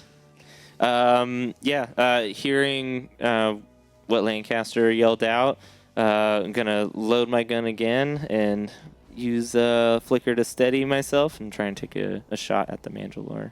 You got it. Roll the hit, sir. Cool. Hiya. No. Yeah, you're like, It's, no 5. I'm trying, Dad. Oh no! Kind of clip the guard and like in the butt cheek. And he's like, Sorry. Sorry, Reginald. But yeah, as your gun, as your revolver, you kind of like, as Flicker is kind of getting all excited about this fight, as he is absolutely crushing it along with the other Rifkin. He's kind of like bouncing in your hand, kind of like he bounces up and his butt kind of goes in the air a little bit and your shot goes wild. Yeah. Flicker's happy that he doused those dudes. Oh, yeah. He messed me up. He's living on cloud 9 right now. Yeah. The Rosebloods kind of turn and they kind of are looking in and surveying and they see it's just you guys and like half an army to them. Yeah. And they're just kind of like, they turn and they're going to use their action to dash in the opposite direction. Like back where they came from. Mm-hmm. And they just start charging away. So I'll say you two plus your Rifkin can take attacks of opportunity as you're a little bit farther away with Yeah, Flicker. I'll do it. Go for it. I'll do it as well. But So is it an accuracy shot first? Yeah, you still got to hit. Oh, 2 on Doctor. Oh, 2 on Doctor. Okay, I was like, don't forget your mastery die, buddy. 12 plus my mastery, 1 plus your plus my might. might. So that's it's a 16. 16 definitely hits. We'll say you kind of carve into that same one that you're hitting. Go ahead and roll your damage, and then go ahead, Lancaster, and A Hubert. 6 plus 3, so 9.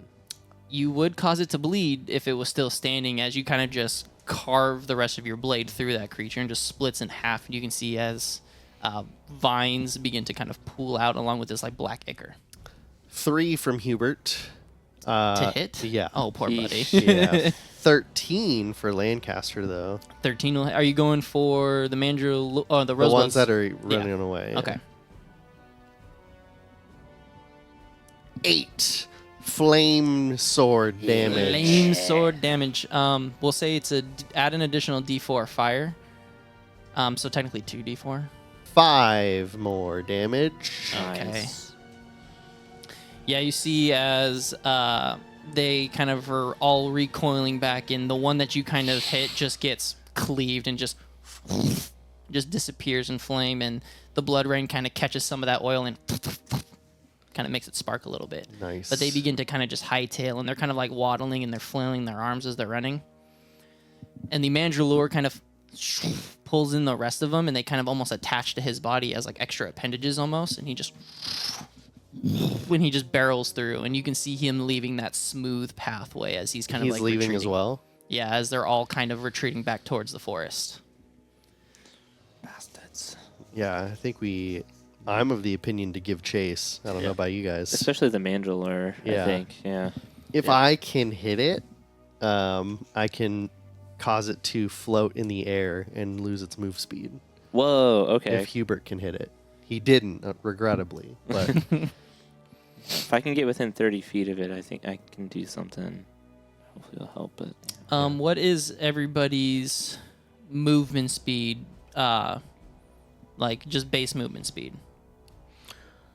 I have agility and endurance mastery, so I'm not 100% sure, but I think the base... Yours is 30 feet as 30 feet? as a human. Yes. yeah, I'm Okay. 30. I'm sure Lancaster's a little bit less, but Hubert is 30. And Okay. and Ductor's, what, 30. 40? Well, 30 feet is my normal flying speed. Plus the 10. Oh, 10 from Hubert's wins pushes you to 40. Okay. So I will say with the dashing of both sets of creatures, the minimum with that is they're 50 feet, and that's using their action to just keep running. Yeah. So unless you guys are spending your actions to dash as well, or any bonus actions that you may have, you guys will eventually start to trail behind if you're He's- not dashing. He's 50 feet away. The bigger guy is 60. Okay. He's got more movement. Is there any way with standard like 30 feet of movement that I could get Flicker within 30 feet of the big guy? Not if, well, if Flicker's dashing, he'd be within 30 feet. But then he couldn't attack. Yeah. Okay. Yeah. I'm feeling we let the disengage happen and then just track them. Is that how do you guys feel about that? I can hit a creature within 55 feet. Ooh. Buddy. I mean, you could start taking out the Rosebloods. They're 50 feet, as they're kind of like. Would taking out the Rosebloods slow them down, or is that just going to make our end fight easier at this point? I can't give you that. I figure the answer is no on this, but with the wax thrower thing, that doesn't impede movement at all. It does not. Okay, gotcha. Yeah. I guess just pop off at anything you can, I suppose. Yeah. I mean, do we want to give chase for now and follow it back to its lair and fight it? I mean, Ductor's the only one that took damage, right? Mm-hmm. Yeah, I'm down for it. Ductor is down for it. Okay. Is Sebas, though? Sebas is Okay. down for it. Doctor and Sevis share the same wavelength. Yeah. Okay. We're just... Let's In- do it. in it. Yeah. Let's give chase. Okay. Who is leading this kind of like charge? 'Cause it will Ductor's be Probably Ductor He's and, kind of the and- fastest one. and Hubert. Okay. Yeah. So let's get a tracking test from both of them, Okay. as they're not going to be hard to track. It's just how well can you Stay. stay on pace with them. Come on. Let's go, buddy. Hubert. 10 plus Suck, 3, so Hubert. 13. How much? 13. 13? Oh, natural one. Buddy, come on. Hubert don't- is just focusing on. Lancaster doesn't have mastery No. in tracking? Okay. Poor buddy. All right. Yeah, as He's just helping. yeah, some of his Doctor. dirt clods are getting kind of in the way of like where he's at, plus all the blood rain. Yeah. It's not good. But Ductor's like, I can smell them, and just begins to kind of keep pace, watching the footsteps, kind of keeping an ear out as you guys kind of traverse through this darkened forest. Off to your left and right hand side, you do hear the similar cackling of these hyenas kind of off in the distance. I just wanted to, for my Ruin Raider ability on Scribs, I have advantage on ability or skill tests made to detect and avoid traps, and I have night vision. So just as we're going along, I just want to make sure we don't trip over anything. Or Beautiful. okay, Cool. So yeah, I'll say you're kind of maintaining a little bit in the front to kind of point anything out, but Ductor and Hubert are kind of like almost flanking you, kind of pointing you in the right direction. yeah. And as you guys kind of are following this path, you do hear those hyenas begin to kind of like laugh and cackle, almost as if taunting you while you're chasing after these creatures. But after a certain time, the cackling kind of stops and fades as you kind of hear them saunter off into the bushes. As you guys kind of get to this like odd like fork in the road, there's a giant tree that kind of like rests in the center. You swear this tree itself, upon approach, is moving with you guys as you kind of like turn to follow a path down the left-hand side.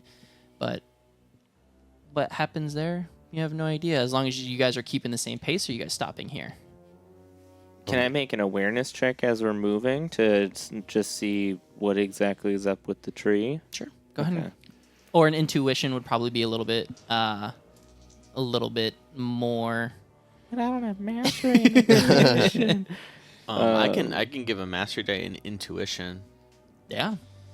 If I that's- just have 0 in cunning. So I mean, I can do it, but I'll just if you have better cunning, I'd say you go for it. 0 as well. Okay. Cunning. Okay, I'll just go for it just to see what I can Yeah, get. and if you want to tack on your mastery, Yep, I'm you're gonna more than throw my welcome to. mastery dice on for you. Cool. Thank you. And then Flicker will be next to me, so I get a +1. Yep. You got 4? Yep. 22, baby. 22. Nice. Unsure of what this creature is, if it is a creature. Uh-huh. Doesn't seem to pay too mind to you, just kind of watching you for a second and then turns back. Doesn't seem to have eyes. It doesn't seem to have a mouth. Just a really big tree. It's hard to kind of gauge, but it kind of moves with you almost as if going to block the path, but then sees kind of what you're doing, and it kind of like moves to the other path and blocks it off. It's like as if this forest is kind of pushing you in some sort of direction almost. As we're running, I'm just like, that tree's alive!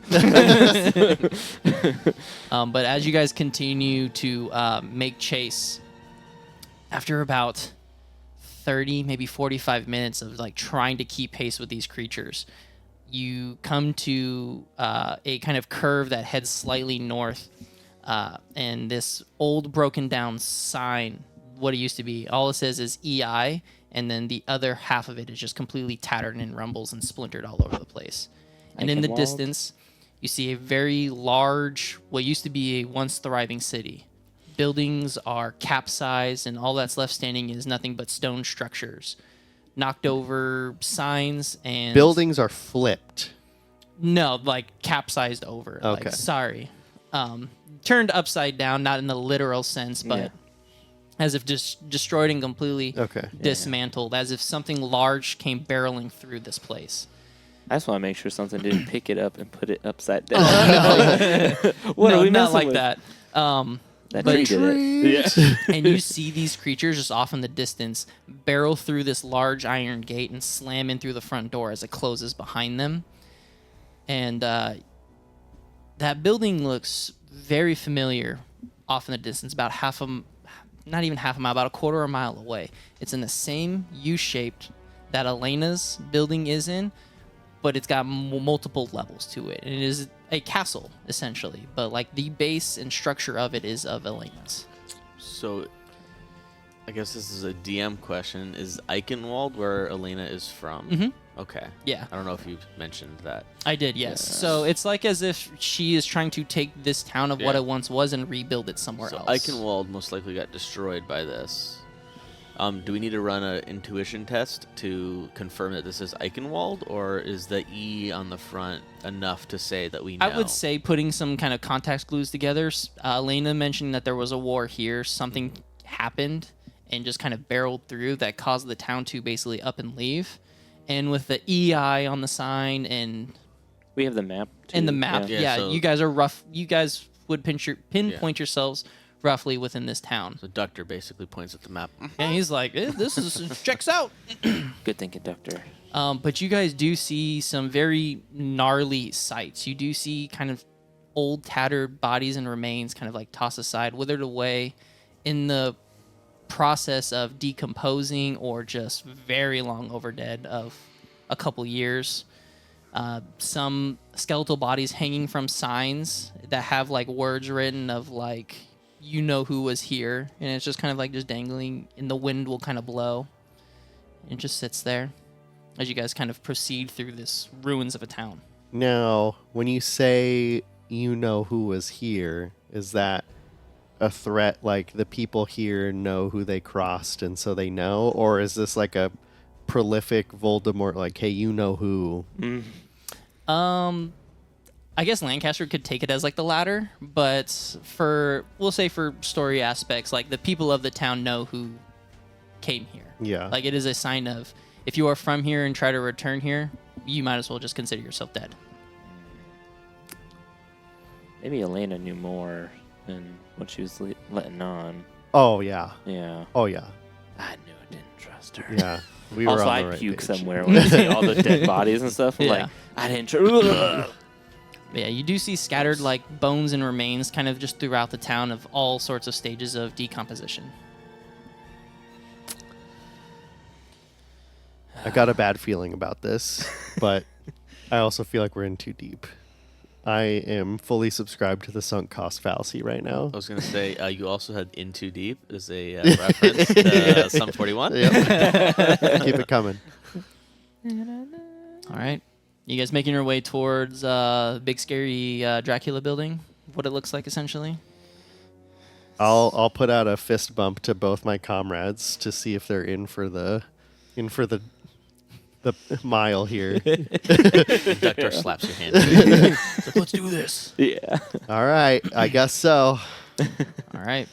As you guys kind of go head charging in through this gate, you do see those kind of like withered, tattered double wooden doors and kind of barrel through. And you do see in Elena's house, there is that large painting that kind of hangs up on the back wall. You do see a very similar one pushed up against that one. But it is long rotted, deteriorated away, claw and like scratch marks through it. Where the father's eyes are, there's like crosses, and like where his throat would be, the tapestry itself is kind of like pulled apart. Does this one have a chandelier? It would be hanging up, but it's on the floor, shattered on the ground. Okay. Somebody wrote it down already. Yeah. They did swing from the chandelier. I had to get one in. That's a good one. But you do see that the portrait is missing the picture of where the sun is. It's like almost perfectly carved out and like ripped from the painting. Huh. It's the same family. Yeah, it is the same Okay. exact family. Gotcha. And wait, the painting itself was torn out, or just one person? One person. So the sun's picture looks to be almost like perfectly carved out in like a square and like removed. And you just see the picture of what you can assume to be Elena, her mom, and her dad, but her dad's like completely destroyed with like markings and stuff. As if somebody is trying to send a message or show somebody something. Yeah. Okay. But just ahead of you, underneath where that painting is, there is another set of double doors, and there is a placard that does say, Don't dead enter inside. "Don't dead enter inside." Yes, Royal Chamber. I mean, if I was evil and I took over a castle, that's where I would be. Yeah. I mean, maybe there's like, because the royal chamber is on the first floor. Mm-hmm. This has multiple floors. Yeah, It's and it's eerily laid out like Elena's. You look to the left-hand side and you see a dining hall that's like to your left, that's completely turned upside down, not in the literal sense, but table flipped, chairs shattered. Can I do 6 incense real quick to see if I can? Oh, it is beaming. Okay, Like gotcha. if Wickfint was a flamethrower, that thing would be going 60, 100 feet in the air. Like it is Yeah. bright. Yeah. 60, 100. Don't yell at me. The 6 incense like can pinpoint like an amount of things. Is there any like is there like a number of, I don't know, like enemies nearby that it detects, or is it just like there's so much here that it's just sending the whole Yeah, thing it's off? sending you in all directions, Okay. but you can tell that barreling straight forward with the doors kind of off its hinges and cracked, you do see a green and black glow coming from the chambers ahead of you. That's this energies I was feeling. But if this place is, because it's all run down and stuff, right? If it's on the first floor, maybe there's some way we can get to the second floor and maybe look Get a down drop. at it. Yeah, maybe. I don't know. 'Cause I feel like going straight through the doors is just, they're gonna... I will tell you, when you because the layout is the same, just Yeah. from this perspective, the spiral staircase comes up, and then there is a wall there, and then it spreads off into different hallways. Okay. So take that however you will. I just kind of want to throw that out there. Yeah, I don't know. Do we want to just bust through the door? I'm following. He's like, you, yeah. Just like, please get me in there. Sebas just yells, Leroy! Time is of the essence, Yes. and you will run towards the door. Okay. Are you just barreling through the Yeah, door why if you not? could? Okay. Yeah, as you... You can stay behind if you want the element of surprise. I'll just be behind Flicker. Flicker will Okay. be, right there. Okay. Yeah, as you, Lancaster, come barreling through the door and kind of knock the rest of the door off its hinge. Off to your left and right-hand side, kind of going further north from you, you do see, like, rows of what used to be, like, benches or seats that are now kind of, like, concaved in, some scorched or pushed to the side. These elegant, stained glass paintings of, like, what you could assume to be a family or of some of the history of this place, completely shattered and like just blown out. Now in the center of the room is a green and black rift that seem to be kind of overlapping one another and pulling at what looks to be within this plane. It's about 6 to 10 of these little roseblood creatures kind of sit in the middle and are kind of like holding their hands on the inside, while this mandrelore sits on the opposite side of them. Tentacle vines kind of pull into them and is kind of just sucking in all of this energy and then flowing it back into this rift. While you see a blonde-haired gentleman in this kind of like blackened robe, sunken eyes and cheeks, tattered and messy blonde hair that holds his book out, hand over these creatures and begins chanting something. And he kind of stops halfway through, pulls out a rag, and kind of coughs. And he wipes some of the blood from his mouth, puts it in his pocket, and looks down to his side. And you can see what looks to be a Tamers, an Ellicult, a small kind of horse riftkin that's kind of sitting there, and he's kind of like tapping his hooves, looking anxiously up at his master or friend, however you guys want to depict it. And he begins holding his hand out, continues the chant, and looks up and goes, "Oh, too late now. It's almost been finished. Let's roll initiative. One more time. All right. First up in the initiative order is ominous gentleman that you don't know the name of.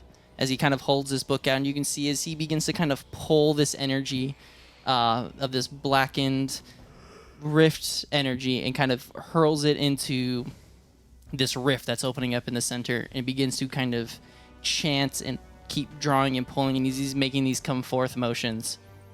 It's his turn. Flicker. Flicker is gonna. Is Flicker within 30 feet of that guy? No, he would probably be about 80 as you're on the other end of the hallway, just coming in, and he's kind of up on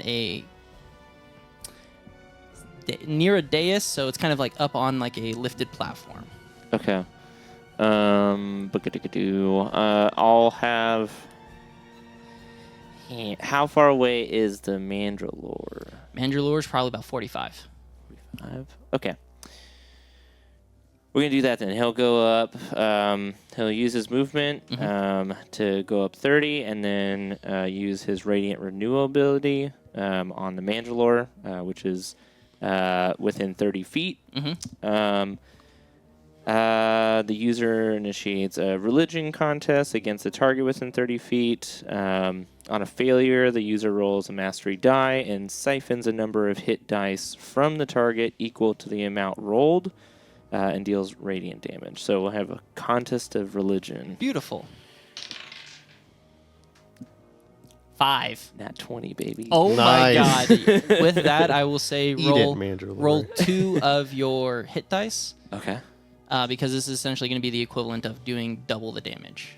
And I roll my hit dice or its hit dice? Your hit Oh. dice. So it's 12s. Yeah, Yeah. baby.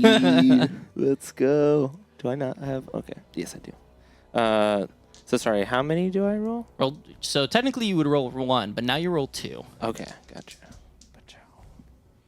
Ka-chow. 9. I don't add anything to that. Nope. correct? So Okay. you will siphon 9 hit dice.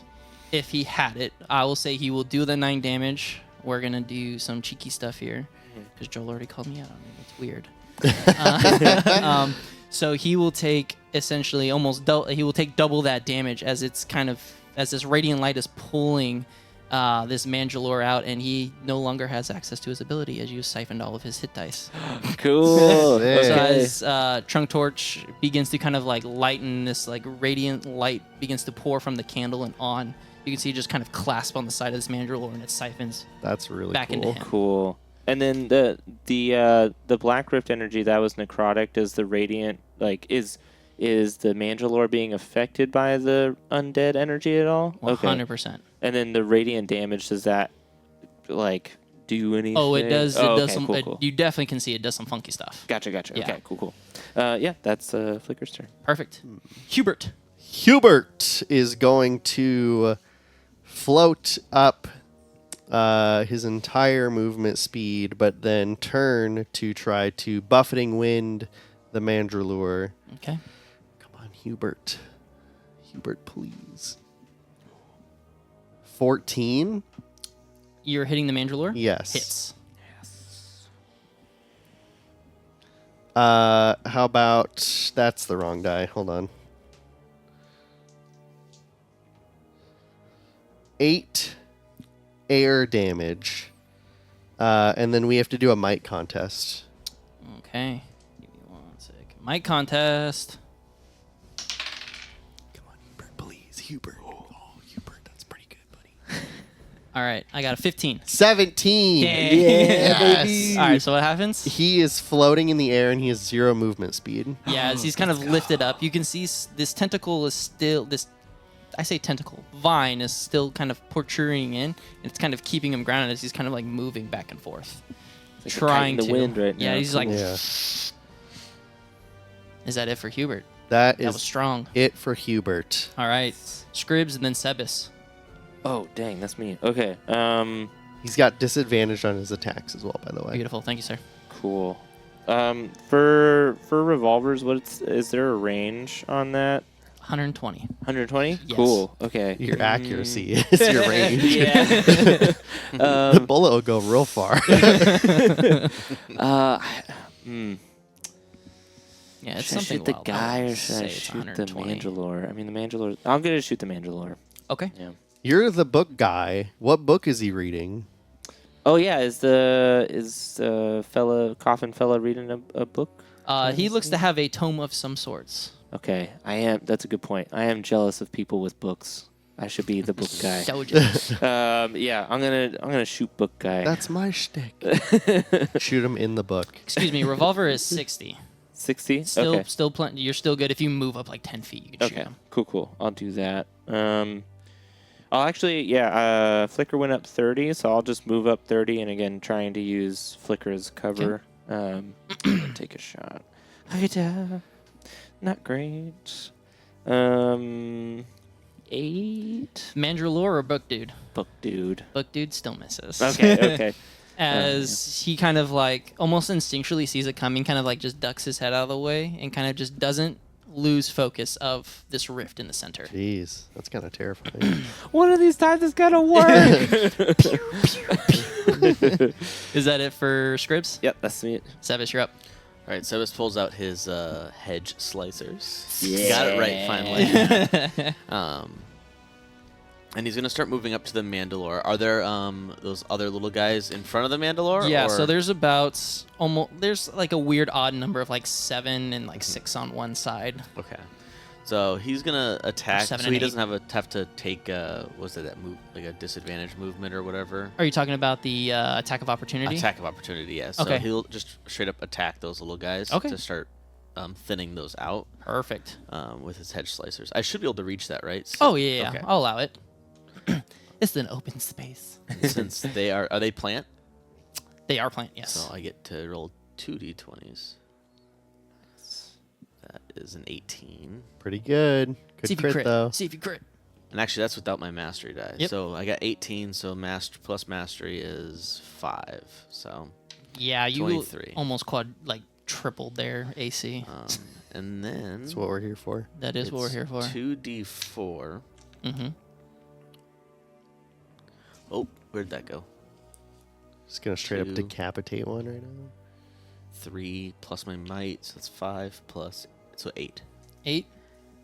Exactly their HP total. As you Nice.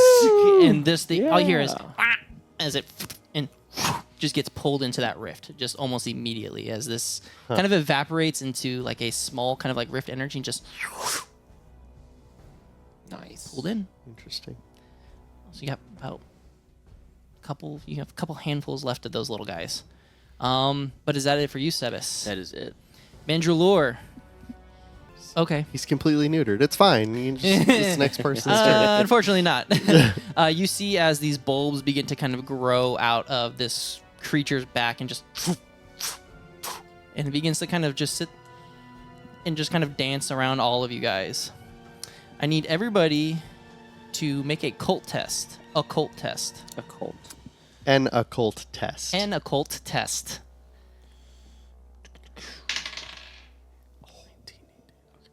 Yeah, buddy. Rifkin included. Yes, everybody, because you guys are all within 60 feet. Did everybody roll? Yes. Perfect. We'll start with Scribs and Flicker. So, oh wait, Flicker has a different thing. Sorry. It would be easier for you to say what we have to beat, and we'll just tell you if anyone didn't. Yeah, we can do that. 21. Oh, I thought I did so good. Fail on both. Both? Yeah. Yep. Both? Dude, I'm sitting Oh, over here with an no. 18 and a 19, and I was like, Yeah, I'm good. I had an 18. I rolled a and 6, natural but 18. Huh? I had 18 and then a 6. On hit, can we use mastery die in this? Can I give him a mastery die? Since he's close.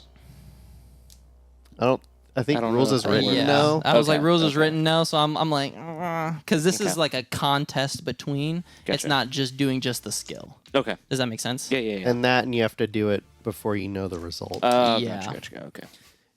And I probably would have been like, no, we're fine. We're fine. It's good. Don't even worry, dog. I'm over here sitting pretty. And Devin's like, 21. Like, oh, do I give it to me? Yeah, I Everyone's rolled a natural 18, so I was like, Yeesh. wow. So yeah, you guys are all in trance for 1 minute, and you guys just all kind of go slack-jawed and begin moving towards this creature. Oh, no. And you guys just kind of stand there. So, yeah. Okay. That is Mandrelure's turn. Nice knowing you Ductor, guys. you spend your turn moving towards this creature as far as you can. You will action dash towards there and just stare at these blinking lights and just be all kind of enthralled into it. Can he roll again now to break it? It just lasts for a minute. That's at least. Let me double check. Because that's literally our entire team. So you can just Yeah, talk that's for a what I'm while. like. now while we- Have fun. Yeah. And, we'll see you later.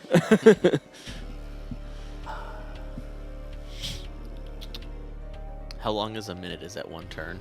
Yeah, It's it's 10. it's 10 turns. 10 turns. Oh my god. Yeah, the only actions the entranced creature may take are disengage and dash. So you move towards this creature, and then you can either you just can't do anything. Yikes. That's all hostile creatures within 60 feet. Wow. That seems a little strong. Screw you, Devin. I'm sorry. I rolled really good. Oh man. All right. Well, start picking us off. Yeah. As you guys kind of slowly begin to move towards, these rosebloods kind of just hold you in place and just all stare at this center rift that's just now getting ever so bigger. And you can swear just at the corner of your eye while you're staring entranced at these small globes that are kind of like pulsating all around you, this hand that begins to kind of reach out of this portal. And you can see that it is like a pinkish red skin with like these like little black claws at the end of the fingertips. And you can see red matted hair that kind of protrudes out from them as it's kind of clawing its way out. As this gentleman kind of holds his hand out into the center and begins to enchant and say these words, he goes, "Your sacrifices, I promise you, are not in vain." As he kind of coughs and more blood begins to kind of spill out as he wipes his mouth. "It's all for the greater good of this civilization." As he kind of like holds and steadies himself at his Elacult as it kind of like nudges alongside. Can we talk at all, or are we like paralyzed? Yeah, you're kind of like slack-jawed. Okay. Like I'm you are conscious of everything that's happening around you, but you're kind of just in this weird kind of like lull. And as he finishes his incantation and kind of pulls his hand back, all the noise from around just goes absolutely silent. And this rift kind of just and explodes out.